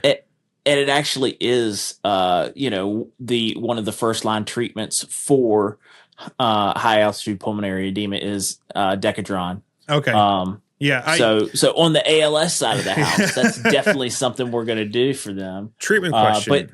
But yeah, they were like trapped in that crevasse, and they're all fighting over the little like container of Dex. The vials of Decadron, and they're buying themselves some time. Yeah. And in this instance, because the best thing for these people is getting them out of that altitude, taking them down the mountain and getting them to a hospital. That's going to be the best thing. But Decadron's going to buy them time if there's an ALS provider that's able to provide that care to them. A treatment question for you. Is this something where CPAP would help? Or no? I haven't seen that as a I could see why you would think that, but I haven't seen that as a listed intervention. I'd have to look into that a little bit more to see. Well, it is indicated for pulmonary edema. Right. For like, if you encounter a patient that has congestive heart failure. Right. So, but I'm not sure if with the mechanism that's caused this, right? It's because it's altitude related. I'm not sure if that would be appropriate. And the other aspect of it is we're going to be limited on the like if we're at that altitude, we're going to be limited on what we can carry. Yeah. And so we may carry an oxygen cylinder to provide supplemental oxygen, but if we have a CPAP attached to that, and if it's the kind that uses the bypass valve, we're going to drain a small cylinder very, very rapidly. Got it. So perhaps that's why. I'd have to look into it a little bit more. Okay. But Decadron is one of the things we're going to do on the ALS side of the house. But then the big thing is, even as EMTs, that we can do is rapidly getting them down from that altitude. If this is left untreated, we may go into, or our patient may go into respiratory failure. Right. So just to follow up, according to PubMed Central, a government resource, continuous positive airway pressure is an appropriate and effective, though not primary, treatment for high altitude pulmonary edema. It's a temporary measure for your, basically because of what you pointed out, is like it can only last so much. Right. Because, we're going to want to push that fluid out, and CPAP gives us the ability to do that. Yeah. But clears it out. because of the limitations of Right. equipment, it might not be a good option for us. It's a good question though. Yeah. I just have never seen that in any of the wilderness medical training that I've taken. Well, usually nobody's in the remote environments. They're not carrying oxygen bottles Oh usually. yeah, no. You just get Or they're that carrying one. Yeah. And Yeah, right. that's it. Yeah, and like, okay, we're going to give you CPAP that lasts for 15 minutes, or we're going to give you supplemental oxygen, which may last for 45. you know? Exactly. Yeah. So Cool. so that's a little bit about high altitude pulmonary edema, or HAPE. That's the mnemonic device for it. So HAPE. let's transition into talking about high altitude cerebral edema, or HACE. This is going to involve swelling in the brain, right? No, that's not. We're Good. gonna Never a good have thing. yeah, we're going to have swelling in the brain due to low oxygen levels. You may see somebody that has a severe headache. They're going to be confused because they're hypoxic. They're going to have that altered mental status again because they're hypoxic. They may have a loss of coordination because they're not getting enough oxygen. Right? See this whole like being hypoxic thing, and being at higher altitude, it's going to cause all sorts of issues. They may have difficulty walking again because of that loss of coordination. Vomiting might occur, and then eventually decreased levels of consciousness. And this could progress very, very rapidly. That's if you're ever in an instance where you're going to be above that 8,000 feet mark. These are conditions that you need to be aware of, and you need to be paying attention to everybody that's a part of that team, or that's part of that expedition, or what have you, because these are real problems that could occur, and you even need to keep an eye on yourself as a provider, Right. right? So if you start to feel any sort of signs or symptoms related to this, you need to let somebody know. So what are we going to do? And it's going to sound very similar, right? We're going to administer oxygen, right? Because that's ultimately what our issue is. We're going to assist with ventilations to hopefully, especially if they become unconscious, right? They may not have a good respiratory rate. Rapid descent to a lower altitude is going to be key.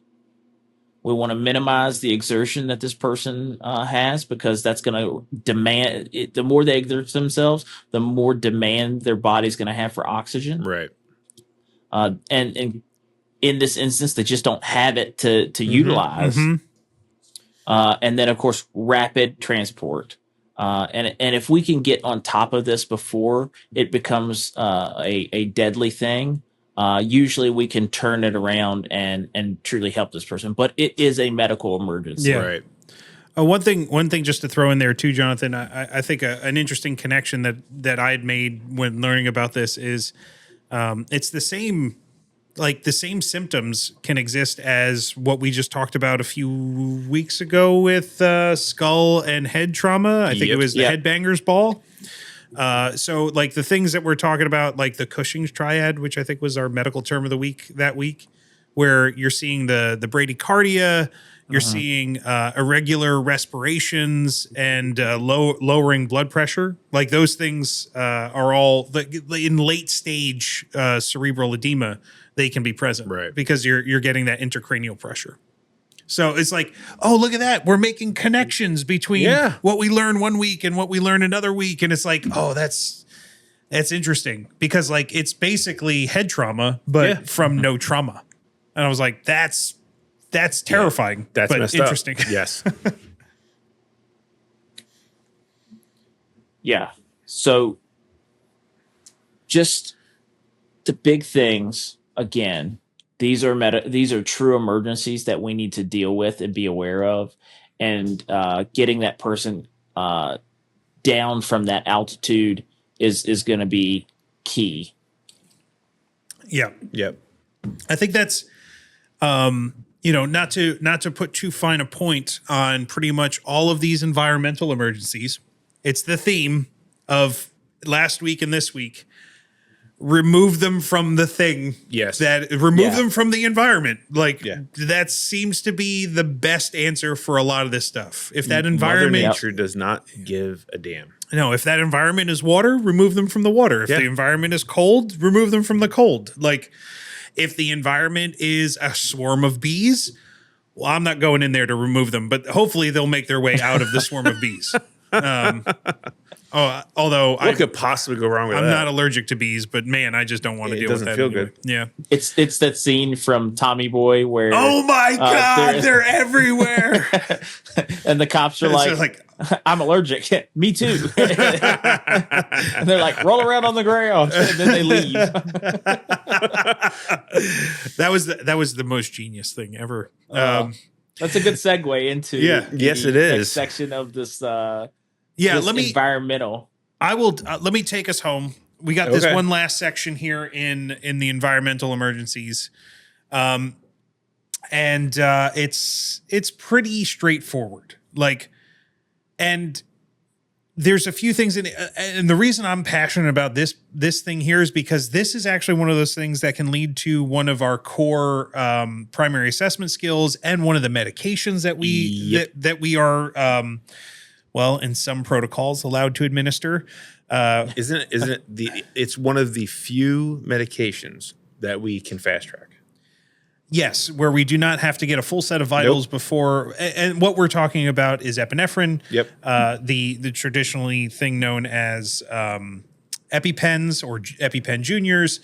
I'll get to it in a second, but essentially the story of bites and stings is the story of allergic reactions and anaphylaxis. Yep. Right? Like we're familiar with that. We've probably talked about it in the past. So we're not going to belabor it here, but you might get, now we're talking about all the different things that could happen, all the different emergencies. And, typically when we talk about anaphylaxis, we're talking about bees or peanuts, but you have so many things that people can be allergic to. For sure. Right. Scorpions. Fuck scorpions. I'm just saying, those things, I don't want to mess with a scorpion.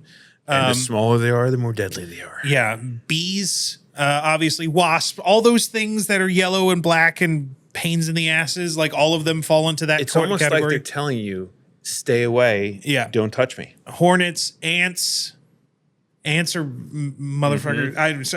I don't like, the fact that some animals get the ability to have hypodermic needles attached to their body that then they can, affect change on Yes. you. Mosquitoes, I'm not saying they fall into this category, but mosquitoes, they should They're not the exist.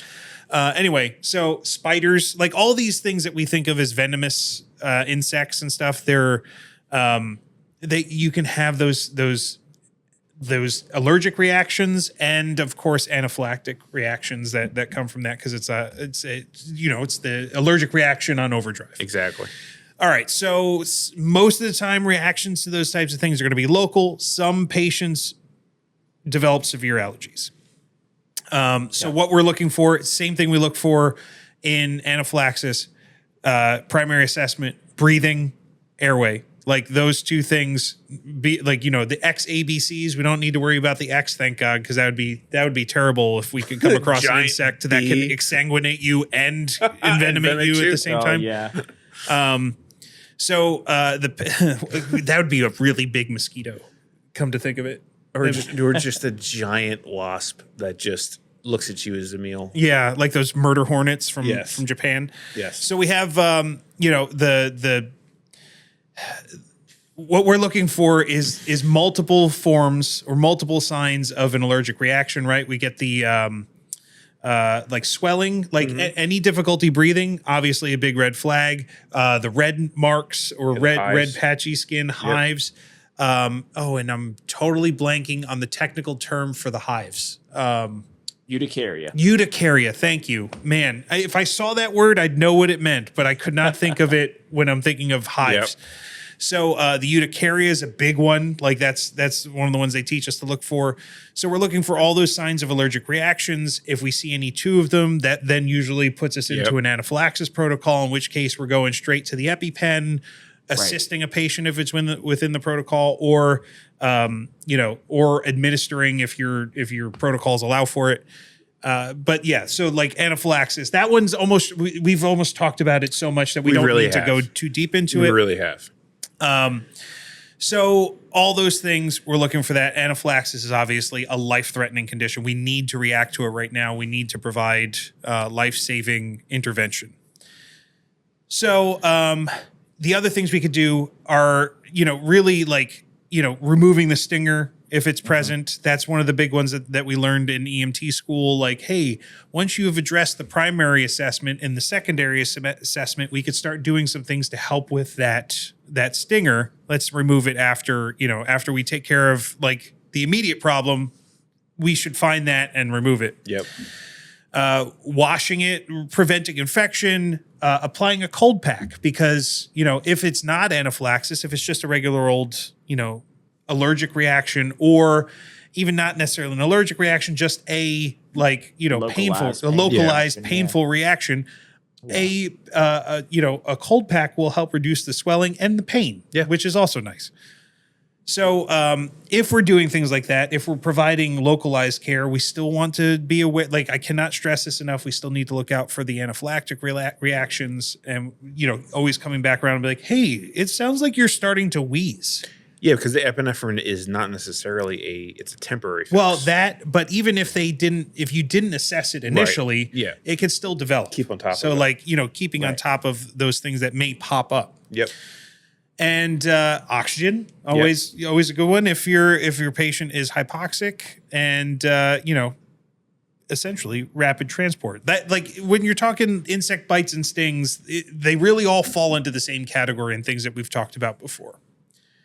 Where it gets a little more trickier is some really kind of like, there's some animals out there that are things that you do not mess with, like, like danger noodles. Danger noodles are a problem. AKA snakes. Don't go to Australia. I don't care what color it is. I don't care if red touches black or if black touches red. Those are the same thing. But yes. Or black touches yellow. I don't care if it's a king snake, a coral snake, whatever. I'm not touching it. Just don't go by snakes. Like, leave them be. They're fine.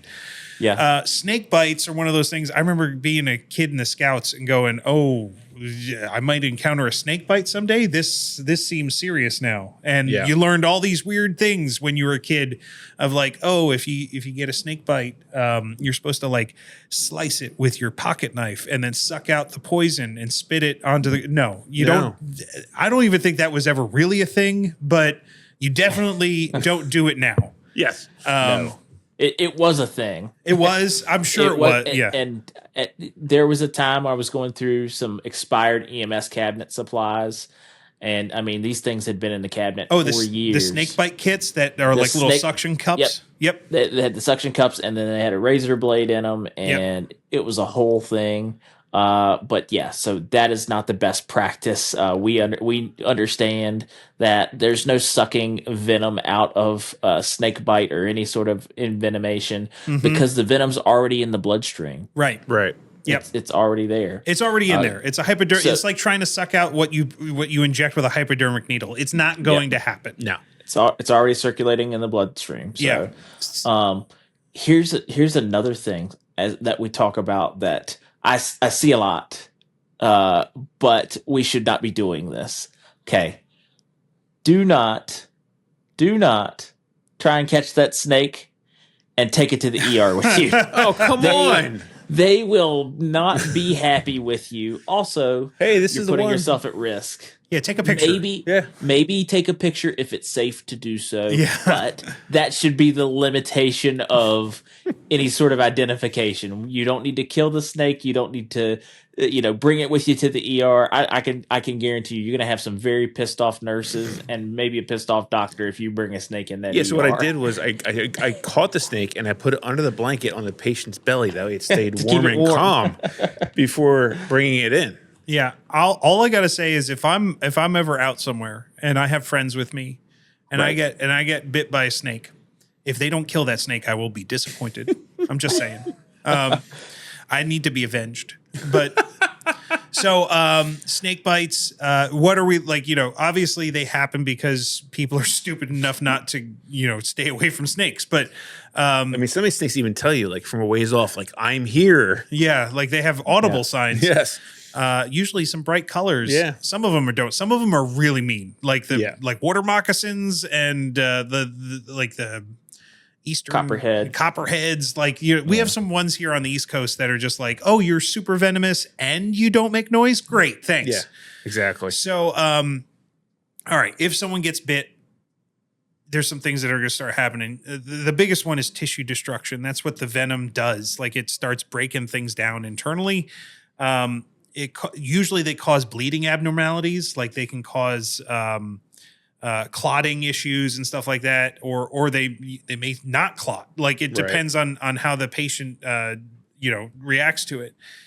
Will likely or could lead to some nerve damage, and really the big thing that we're hoping doesn't happen that could happen is respiratory failure, because so much stuff is happening within the body. You eventually can lead to the body shutting down. So not all snakes inject venom. We know that some are poisonous and others are not as cool, but we still don't go near them. And like the venomous ones require prompt medical care. What I will go ahead and say is if someone gets bit by a snake, you're not a snake expert. Get them prompt medical care. Exactly. Like you don't know which ones are venomous or not.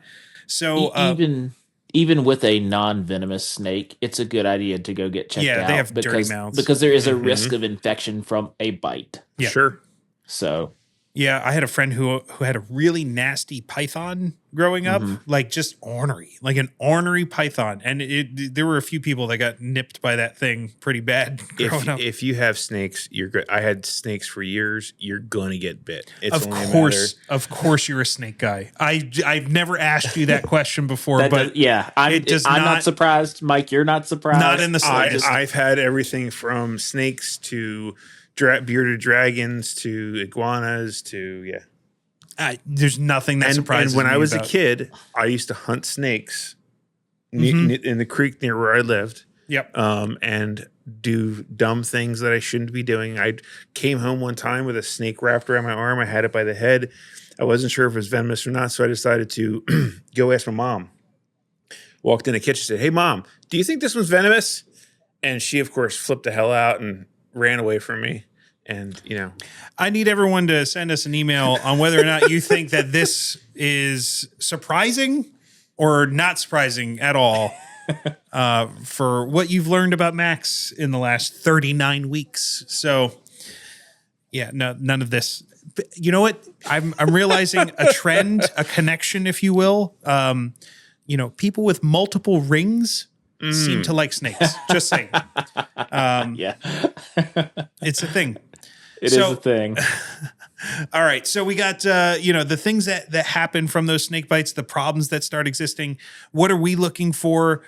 Puncture wounds are obviously the big one because the snakes have these natural hypodermic needles that lie in their mouth.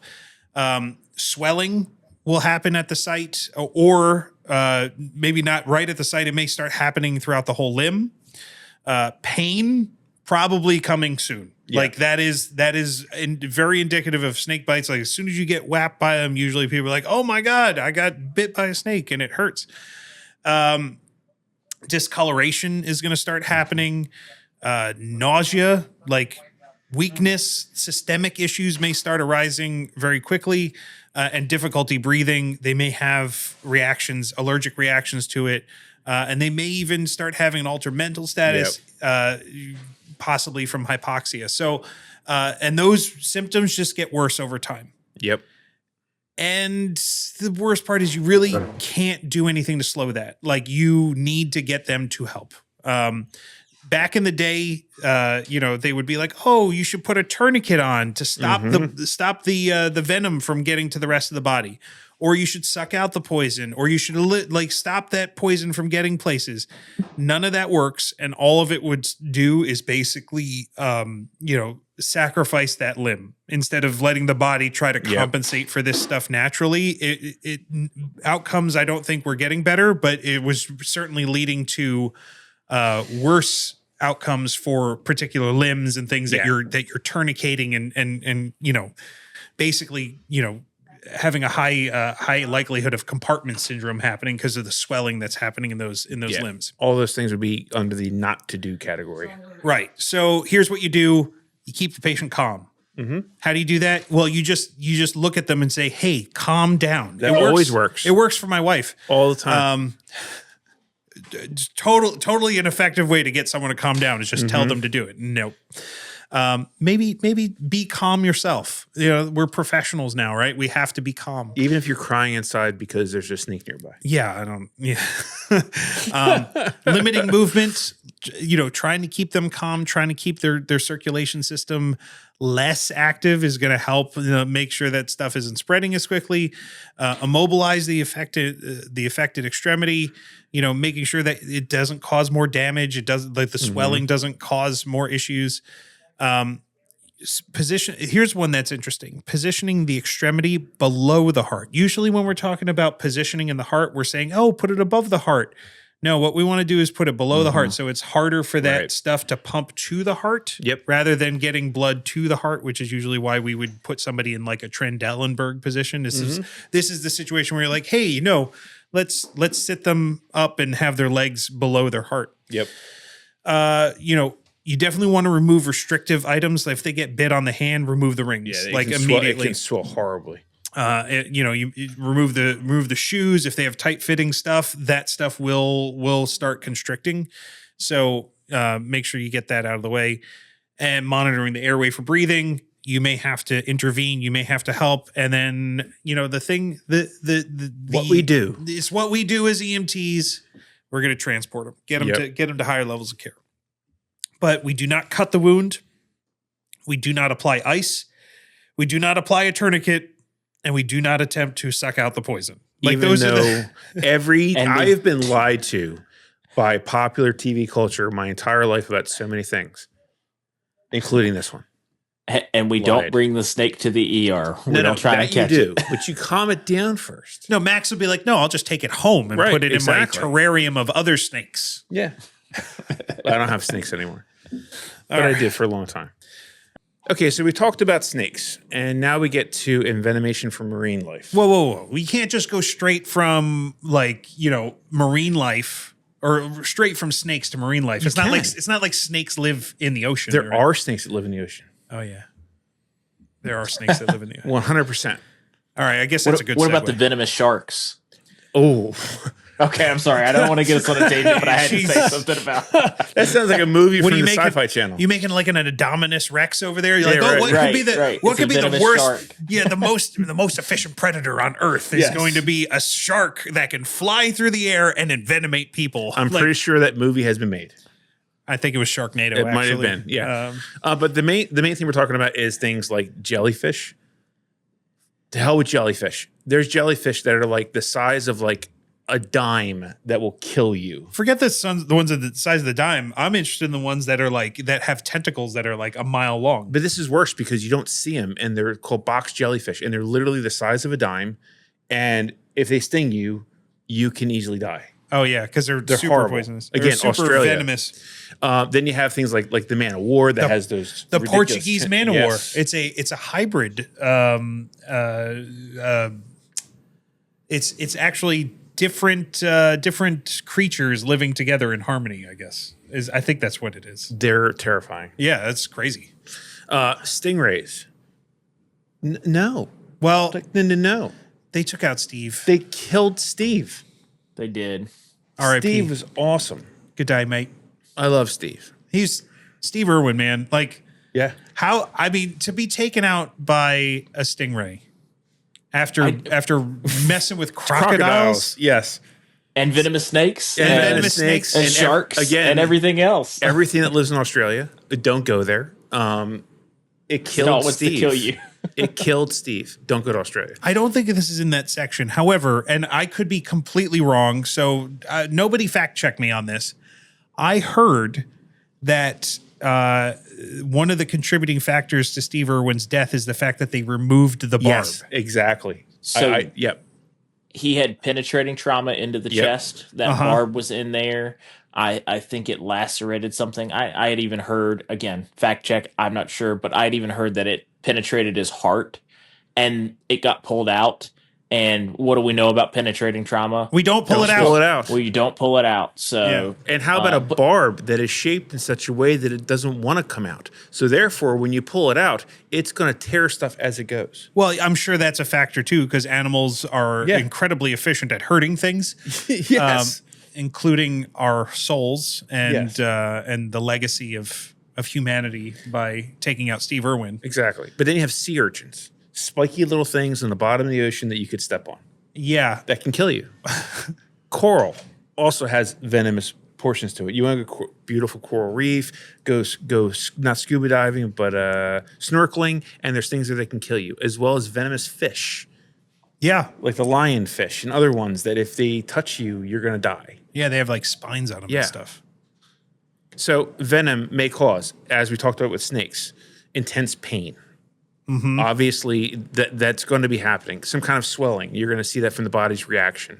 Muscle cramps, which if you're in the water is going to make it kind of hard to get out of the water. Yep. Allergic reactions like we talked about with snakes and respiratory distress. So it's all this is happening, but now you're in the water. So instead of like snakes on a plane, you've got snakes In the ocean. in the ocean. Yes. And some of these toxins are ridiculously potent because they're designed to kill things, to stop them from moving so that they can be eaten. Or if they're going to be eaten by something, stopping that thing from eating them. Yeah. So what can you do? First of all, remove the patient from the water. Like they're likely to be having issues with movement, with breathing, all the things we talked about before, get them out of the water. Rinse the affected area with the appropriate solution. That really comes into play, especially with jellyfish. When you get that material onto the skin.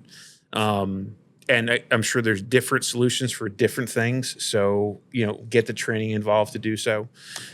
Well, I mean, from what I hear, the training is you just need to pee on it. That's what I heard. I mean, that's what popular TV has taught me is if it's the one time that you're allowed to pee on your buddy. Well, I'm sure there's other times too. But it's medically required that you pee on your friend. Obviously, we're kidding, guys, but that is a myth that has persisted. If I can for a second, Max, I'm going to explain that.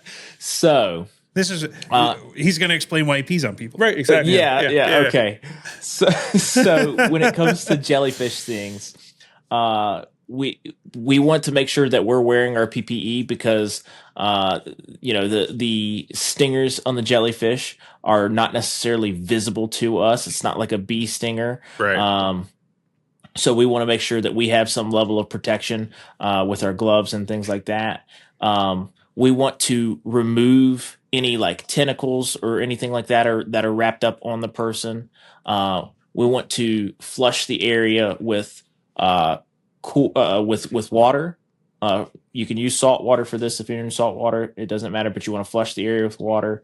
But you also want to use it. Max was talking about the appropriate solution. White vinegar, distilled vinegar, can be poured on this to kind of neutralize those stingers.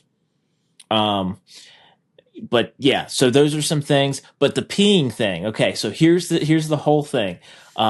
What actually ends up helping alleviate some of the pain is just the warmth.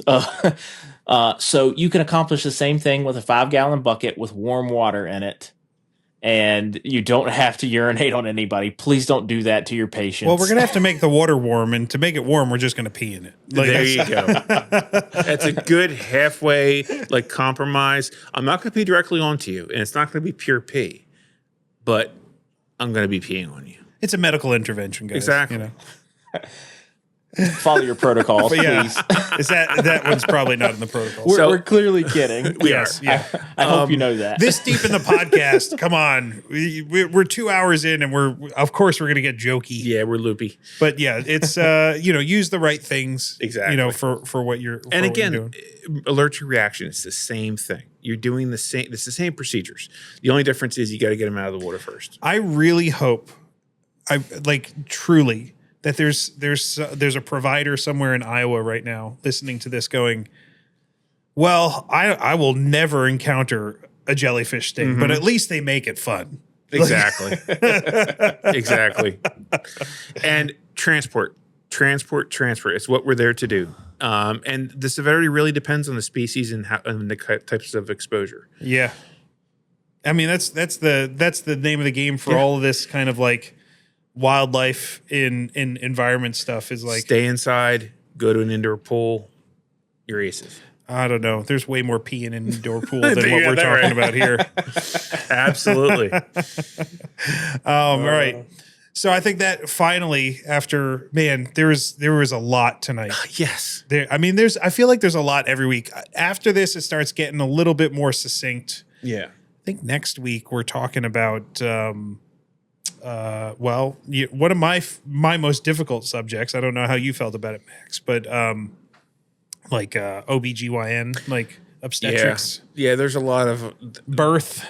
There was a lot of questions on the exam that was like, I'm pretty sure I know this, and the way they worded it, they're trying to confuse me, and I don't know enough about this. Yeah. So there's more to come, but hopefully we're getting through some of these really broad categories of like injuries and trauma that come from a bunch of different sources because there's a lot of nuance and stuff to it. But yeah, so we're finally through. We are indeed. Environmental emergencies and injuries.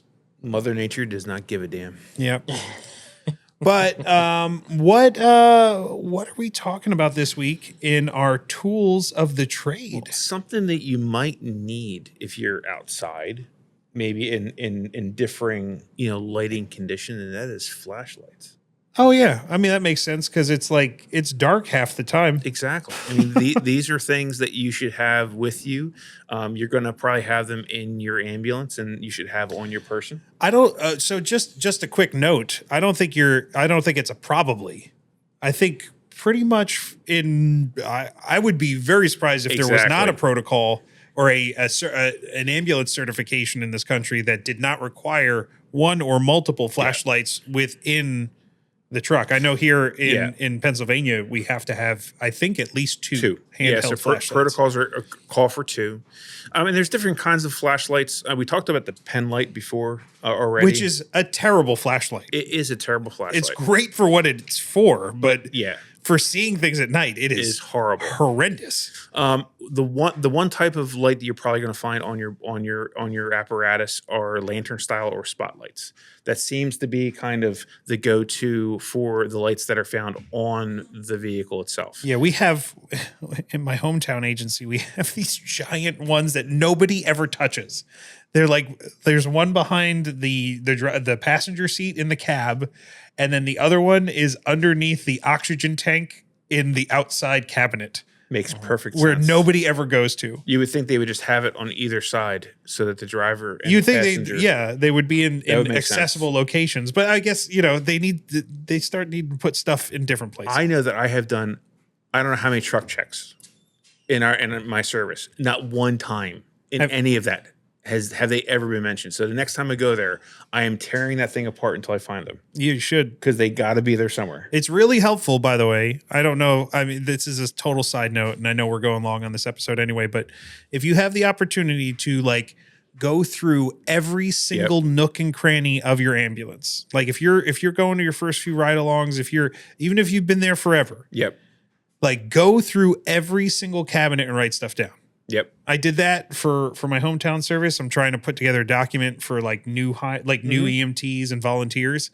And that process alone made me way more familiar with where everything 100%. Is. Absolutely. And you should have the opportunity if you're doing ride-alongs is just touch everything. Like that way you can be more of a help to the EMT and the medics that you're going to be working with. Yeah, however you need to do to memorize it. So there's other types of flashlights. There's obviously handheld type that you can put in your pocket. A lot of these have a lot of high lumen outputs, so they're very bright, and they're usually relatively small, so you can carry them with you. There's something called a right angle or a chest light, and they kind of, instead of being a straight, they have a right angle where the actual lens is. And generally they're worn on the chest so that you can use them hands off. I've seen a lot of those on what's that? What is it, Jonathan? Here, like I know what I call it, but what's the thing called that you like the harness that holds a radio? Yeah, radio strap. A radio strap. Okay, Yep. That's what I thought they were called. But I've seen those used a lot for putting a little like a right angle flashlight on them. And then there's other ones called safety beacons, and this is just a strobe or a light that you wear on your person, and it's really helpful if you have nighttime motor vehicle accidents, so people can see you. And those are basically the different types. There's a couple of different ways that they're used, especially for the specific types. With the lantern or spotlight type, if you're going down a street, there's no guarantee you're going to find that address easily. And by the way, Google Maps does a great job of getting you to the street. They do a horrendous job of giving you the right number for the right house. Yeah, I think it's and when you say how to use them, it's interesting to kind of think of it this way. Instead of it like everyone knows how to use a flashlight. You turn it on, you point it at things you want to see. However, these are the situations that you may find yourself in EMS where you're like, oh, now I know why we need to have flashlights. Because dark streets and really well lit house numbers is one of the things that always comes up. And those big spotlights are money for those. The right hand or chest light, if you have to go hands on, you can't hold a flashlight unless you're putting it in your mouth, which is just horrible. So having the ability to have that light shining on what you're doing because it's mounted to your chest is invaluable. Yeah. Having the little handhelds, I mean, they're really convenient, especially if you're going down a dark hallway in a house, trying to find the front sidewalk. It can be tough when you're trying to get the stretcher to the front door. And again, those beacons I'm sure, are literally lifesavers when you're on the highway because it is one of the most dangerous places you can be doing that job. Yeah. A little bit of history of lights. Yeah. So in the late 1890s to 1900s, the first tubular flashlights were marketed mainly to police officers. Tubular. They were called electric torches and used a carbon filament bulb and primitive dry cell batteries. Wow. What year? This was the 1890s to the 1900s, early 1900s. 1890s electronic flashlights. That's crazy. 1920s to the 30s, flashlights became more common in homes and businesses. During this era, ambulance services started using them. Funeral homes usually at that time, were running ambulance services, and they used dome lamps, which you have in every car that is made now. That little dome lamp that comes on, that's what they used to be able to see what they were doing, which is kind of scary. 1940s is where it really came into its own. They were made smaller. They were being used by combat medics and field hospitals, and the battery life was getting better. They were getting more rugged. In 1970s days, where the modern flashlight came into being, the popular mag light. Oh, that giant tube of batteries and aluminum that was wonderfully, doubled as a billy club blunt instrument. You know what's funny about those mag lights? I thought they were so cool when I was a kid. If you looked at the output of like a 4D cell or 5D cell mag light versus like the smallest flashlights of today, it is literally night and day. Yeah. Those things had so much heft and battery in them and had the worst output. I can't believe that was the standard. They still make that light. I know. It runs off of CR123s and it has a counterweight in the butt of it. So that you can still use it as a bludgeoning 100%. Tool? That's crazy. And I mean, and then there's some very specific technology developments that have come about for flashlights. The one thing is going from incandescent bulbs to LED technology, which makes them higher output, more candela, which means you're able to see further, more lumens, which is them being brighter, battery power being much better, and also rechargeable. That's the big one.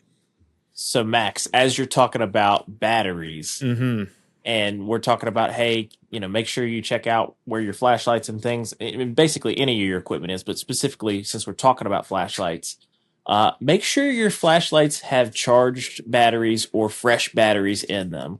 I will say this, in my experience, it's about a 50-50 chance as to whether that flashlight's going to have working batteries in it. Yeah. And if it's an old school flashlight that uses non-lithium batteries, chances are it's going to be corroded inside of there. Oh, for sure. It's Without a not doubt. going to work. So Without a doubt. if you are checking this stuff out, make sure the flashlight actually is working. Make sure the batteries are fresh.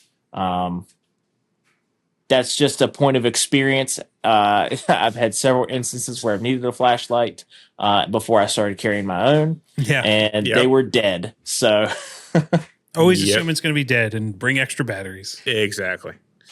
So there you go, flashlights.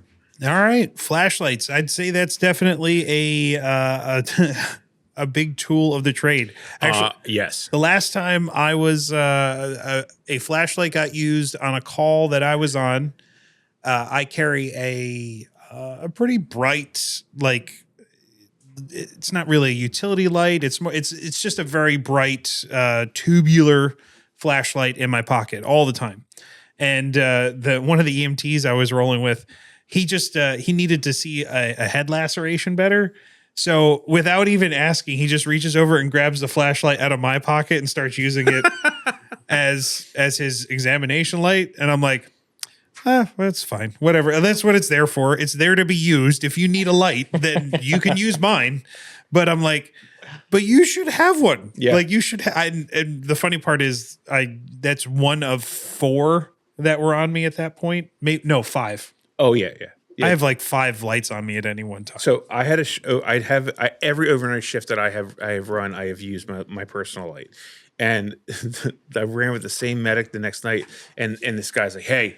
He's a flashlight guy. He's one of those.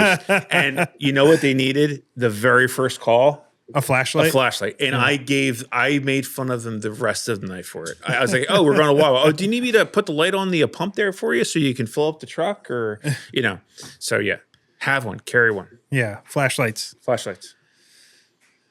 Cool, man. All right. So our tool of the trade this week were flashlights. Thank you, sir, for putting that together.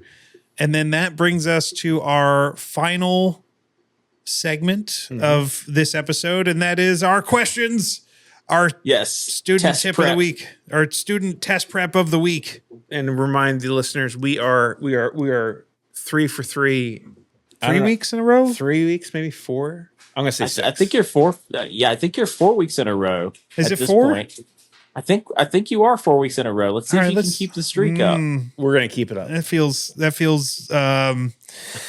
feels like it's high stakes.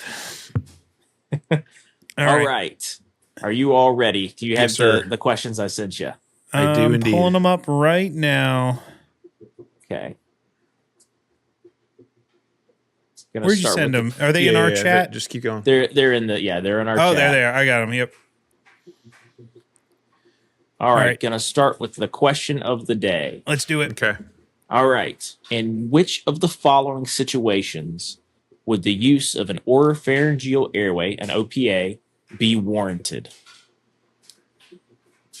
Answer 1. An unconscious patient with an active gag reflex.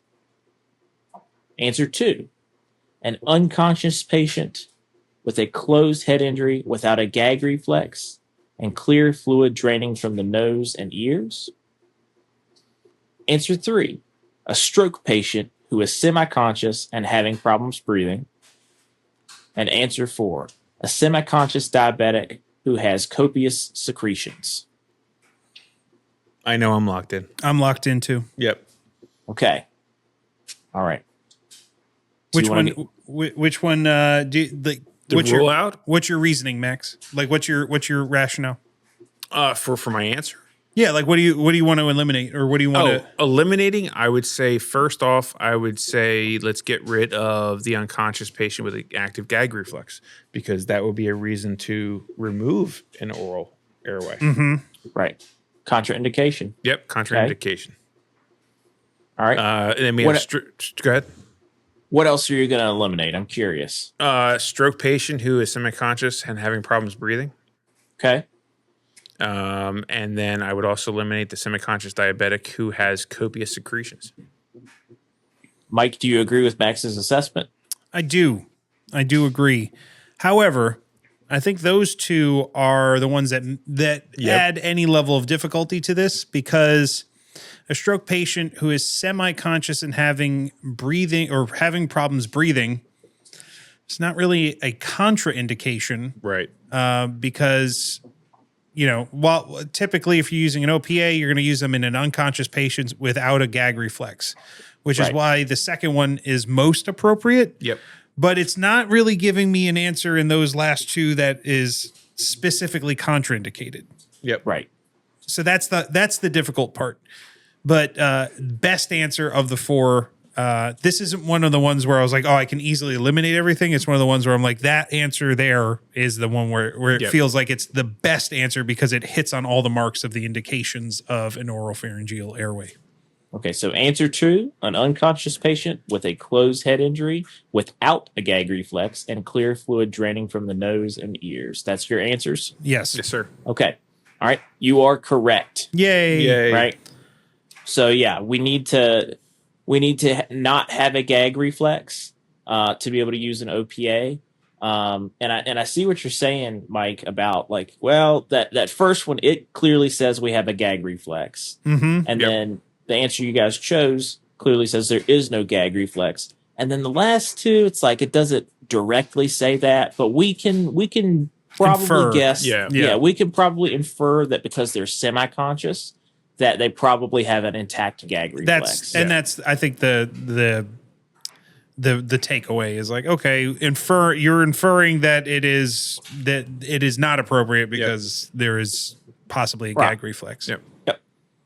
And if we're talking about All right. airway adjuncts, the clear fluid draining from nose and ears would be a contraindication for an MPA. Correct. Yeah. Yep. So it also included the contraindication for the other adjunct we have available to us. Which could make it difficult for somebody who's like, is that the contraindication for an OPA or an NPA? So they like to throw those in there. Yep. All right. Are you guys ready for question 2? Yes, Sure sir. are. All right. So, question 2. A 20-year-old male has a suspected closed head injury and a closed femur fracture. He feels cool and clammy and appears anxious. The patient's respirations are 22 breaths per minute. His heart rate is 120 beats per minute, and his blood pressure is 100/48. Which of the following is the most likely cause of shock in this case? Okay. Answer 1, internal bleeding from a disrupted aorta. Answer 2, pain from the suspected femur fracture. Answer 3, internal bleeding around the femur fracture. And then answer 4, a closed head injury. You want to take this one? Do I want to take this one? I mean, I can if you want me to. I'm not 100% lock on this one. I have two that are in my head are possible. Well, there's one in here that I think is the I'll take the lead on this one, Go for it. and you back me up and let me know if you feel like I'm going to the right place. So, okay, suspected closed head injury and closed femur fracture. So, a couple of things come into mind. One, head injury, intracranial pressure. Cushing's triad is the things that we're looking for in that, which is bradycardia, irregular respirations, and low blood pressure. So from the vital signs, we have 22 breaths per minute, which is high, but it's not saying low or irregular. Right. 120 beats per minute is not low. So the bradycardia is not necessarily present there. And then his blood pressure is 100/48, which is pretty low. It's right at the threshold. Like that's low, especially for a trauma. It's soft, yeah. Yeah, it's pretty soft. So We're it's starting not to get into soft Yeah, pressure. it's not into like trauma, like like a trauma 1 criteria Right. is like an instance below 90. right. So it's like, but it's getting there. So it's definitely got some lower blood pressure. So is it hitting in the Cushing's triad stuff? No. So which makes me feel like it's probably more hypovolemic shock because the patient's looking like they're compensating. They have they're breathing more, their heart rate's up, and their blood pressure is Right. low. So I think it's trying to compensate for lower blood pressure by increasing the other two. So I would say it's probably hypovolemic. And then of those answers, the one that is probably most indicative of hypovolemic shock is the internal bleeding around the femur fracture. That would be my rationale. Yeah, and for me, same thing. Like that triggered the closed head injury. Again, even if it's not going to the Cushing's triad, just the idea of what it could be causing him to go into shock. But again, yeah, I kind of landed on the internal bleeding around the femur fracture. Okay. Is that your final answer? Yes, sir. Yes. All right. You both are correct. Yes. Yes. Yes. Internal bleeding around the femur fracture, right? And your line of thinking is absolutely correct.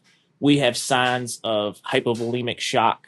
And even though they'll try and trick you, right? They talk about a closed head injury, but we're not seeing that Cushing's triad. So you're able to eliminate that. Good job, guys.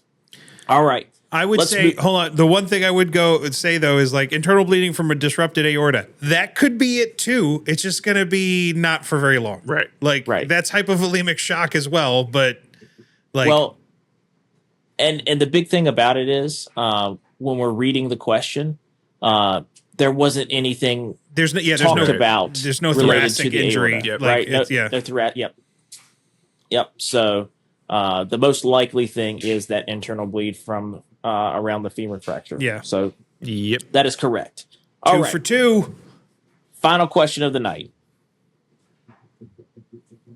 Okay. An EMS crew responds to a report of a patient with traumatic injuries in an area where law enforcement advises a potential ongoing violent threat. The agency issues additional equipment for this response based on scene risk rather than patient care needs. Which item would be selected for protection against environmental and situational hazards rather than medical exposure? Answer 1. Eye protection with side shields. Answer 2. Powered air purifying respirator, a PAPR. Answer 3. Fluid impermeable isolation gown. Or answer 4. Body armor. I mean, that's a pretty quick. Yeah, I'm quick pretty slot. locked in on that. So I think the key here, because all those things are things that you could use for medical exposure to things, but I think the key term there is potential ongoing violent threat. And for me, that eliminates the eye protection, the powered air purified respirator, and the fluid impermeable isolation gown. Because we're talking about a violent threat, so I would land on body armor. I would agree. I mean, you can. Sometimes I read too much in these questions because, like, it tells you about an ongoing violent threat, but then it asks you which item would be selected for protection against environmental and situational hazards rather than a medical exposure. So it doesn't actually ask you which one of these items is for a violent exposure. Mm-hmm. It's just saying which one is these things is non-medical. And still, when you look at that, you go, okay, well, eye protections for body fluid, body substance isolation, powered air purifying respirator is also it could be not protection knowing from droplets. Yeah, it could be protection from droplets. Not knowing what that is, though, you could maybe go, well, is that like a gas mask? That could be iffy. Fluid impermeable isolation gown, definitely, it's right in there. It's for body substance isolation. So that's where it's like, okay, the only one that is absolutely 100% a non-medical tool for protection and or situational hazards is the body armor. Yep. So that's your final answer? Yes, sir. All right. You are correct. You guys are 3 for 3 tonight, Fucking yay, and you're continuing your streak. I would like to say, though, if you show up in body armor, an isolation gown, a respirator, and eye protection, there is not a single individual that's going to come anywhere the fuck near you because they're going to be like, whoa, what is going on here? They're going to run the other direction because it's just what's going to happen. Everyone's seen Outbreak. They know it comes next. We got to sanitize the area. That's They're right, gonna do baby. an airstrike. Yep. African Mutaba. That's it, baby. Yeah. All what you right. gotta do. So that wraps up our test prep for this episode. Guys, if you're following along, again, send us a message and let us know how you're doing with these test prep questions. Yep. And let us know if there's something that caught you and you had a different thought process. We'd like to hear your feedback on that. We sure Absolutely. would. Yep. All right, so that wraps up this episode 39. Can you take me higher to a place where blind men see? It's way more tolerable when you sing it. Yeah. Scott Stapp's pretty good though. Or it's definitely better than With Arms Wide Open. Hey, you take that back. The sunlight. Welcome to this place. I'll show you everything. With arms wide open. Oh yeah. Yeah. So when we have ride along karaoke, we're gonna make. Oh, these- the Creed's gonna have it has to be. has to sing Creed. Yeah. It has to happen. That's why I waited. I waited until the end of the episode just to start belting out some Creed. Right. You know. What's another Creed song? I don't know. You don't know any other Creed songs? And I'm okay not knowing. My Own Prison. Let's see. I don't know my own prison. It's like they all sound the They same. all sound the same. Human Clay. There's a bunch. I've actually jammed out to some Creed recently, so I can't think of any other ones right now. But I mean, those are fun ones to sing. Anyway, stay tuned. We've got more coming next week. I think it's going to be OBGYN stuff. But if you've made it this long, hopefully you like listening to us.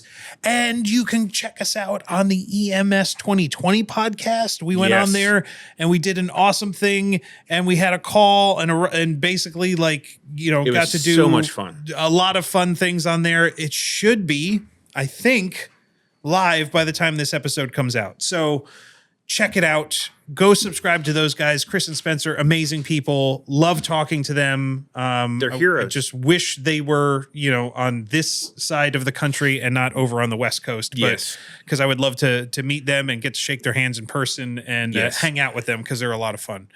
And you should check out their podcast because it is super fun and educational at the same time. So, Indeed.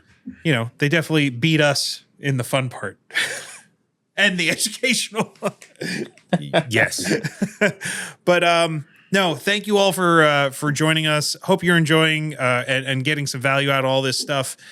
And let us know how you're doing. Please let us know. We love hearing from you guys. So with that, thank you for taking the journey with us. And we'll see you next time on the Ride Along. This podcast is for educational and storytelling purposes only. It is not medical advice or official EMT training. Always follow your accredited instructors and local protocols.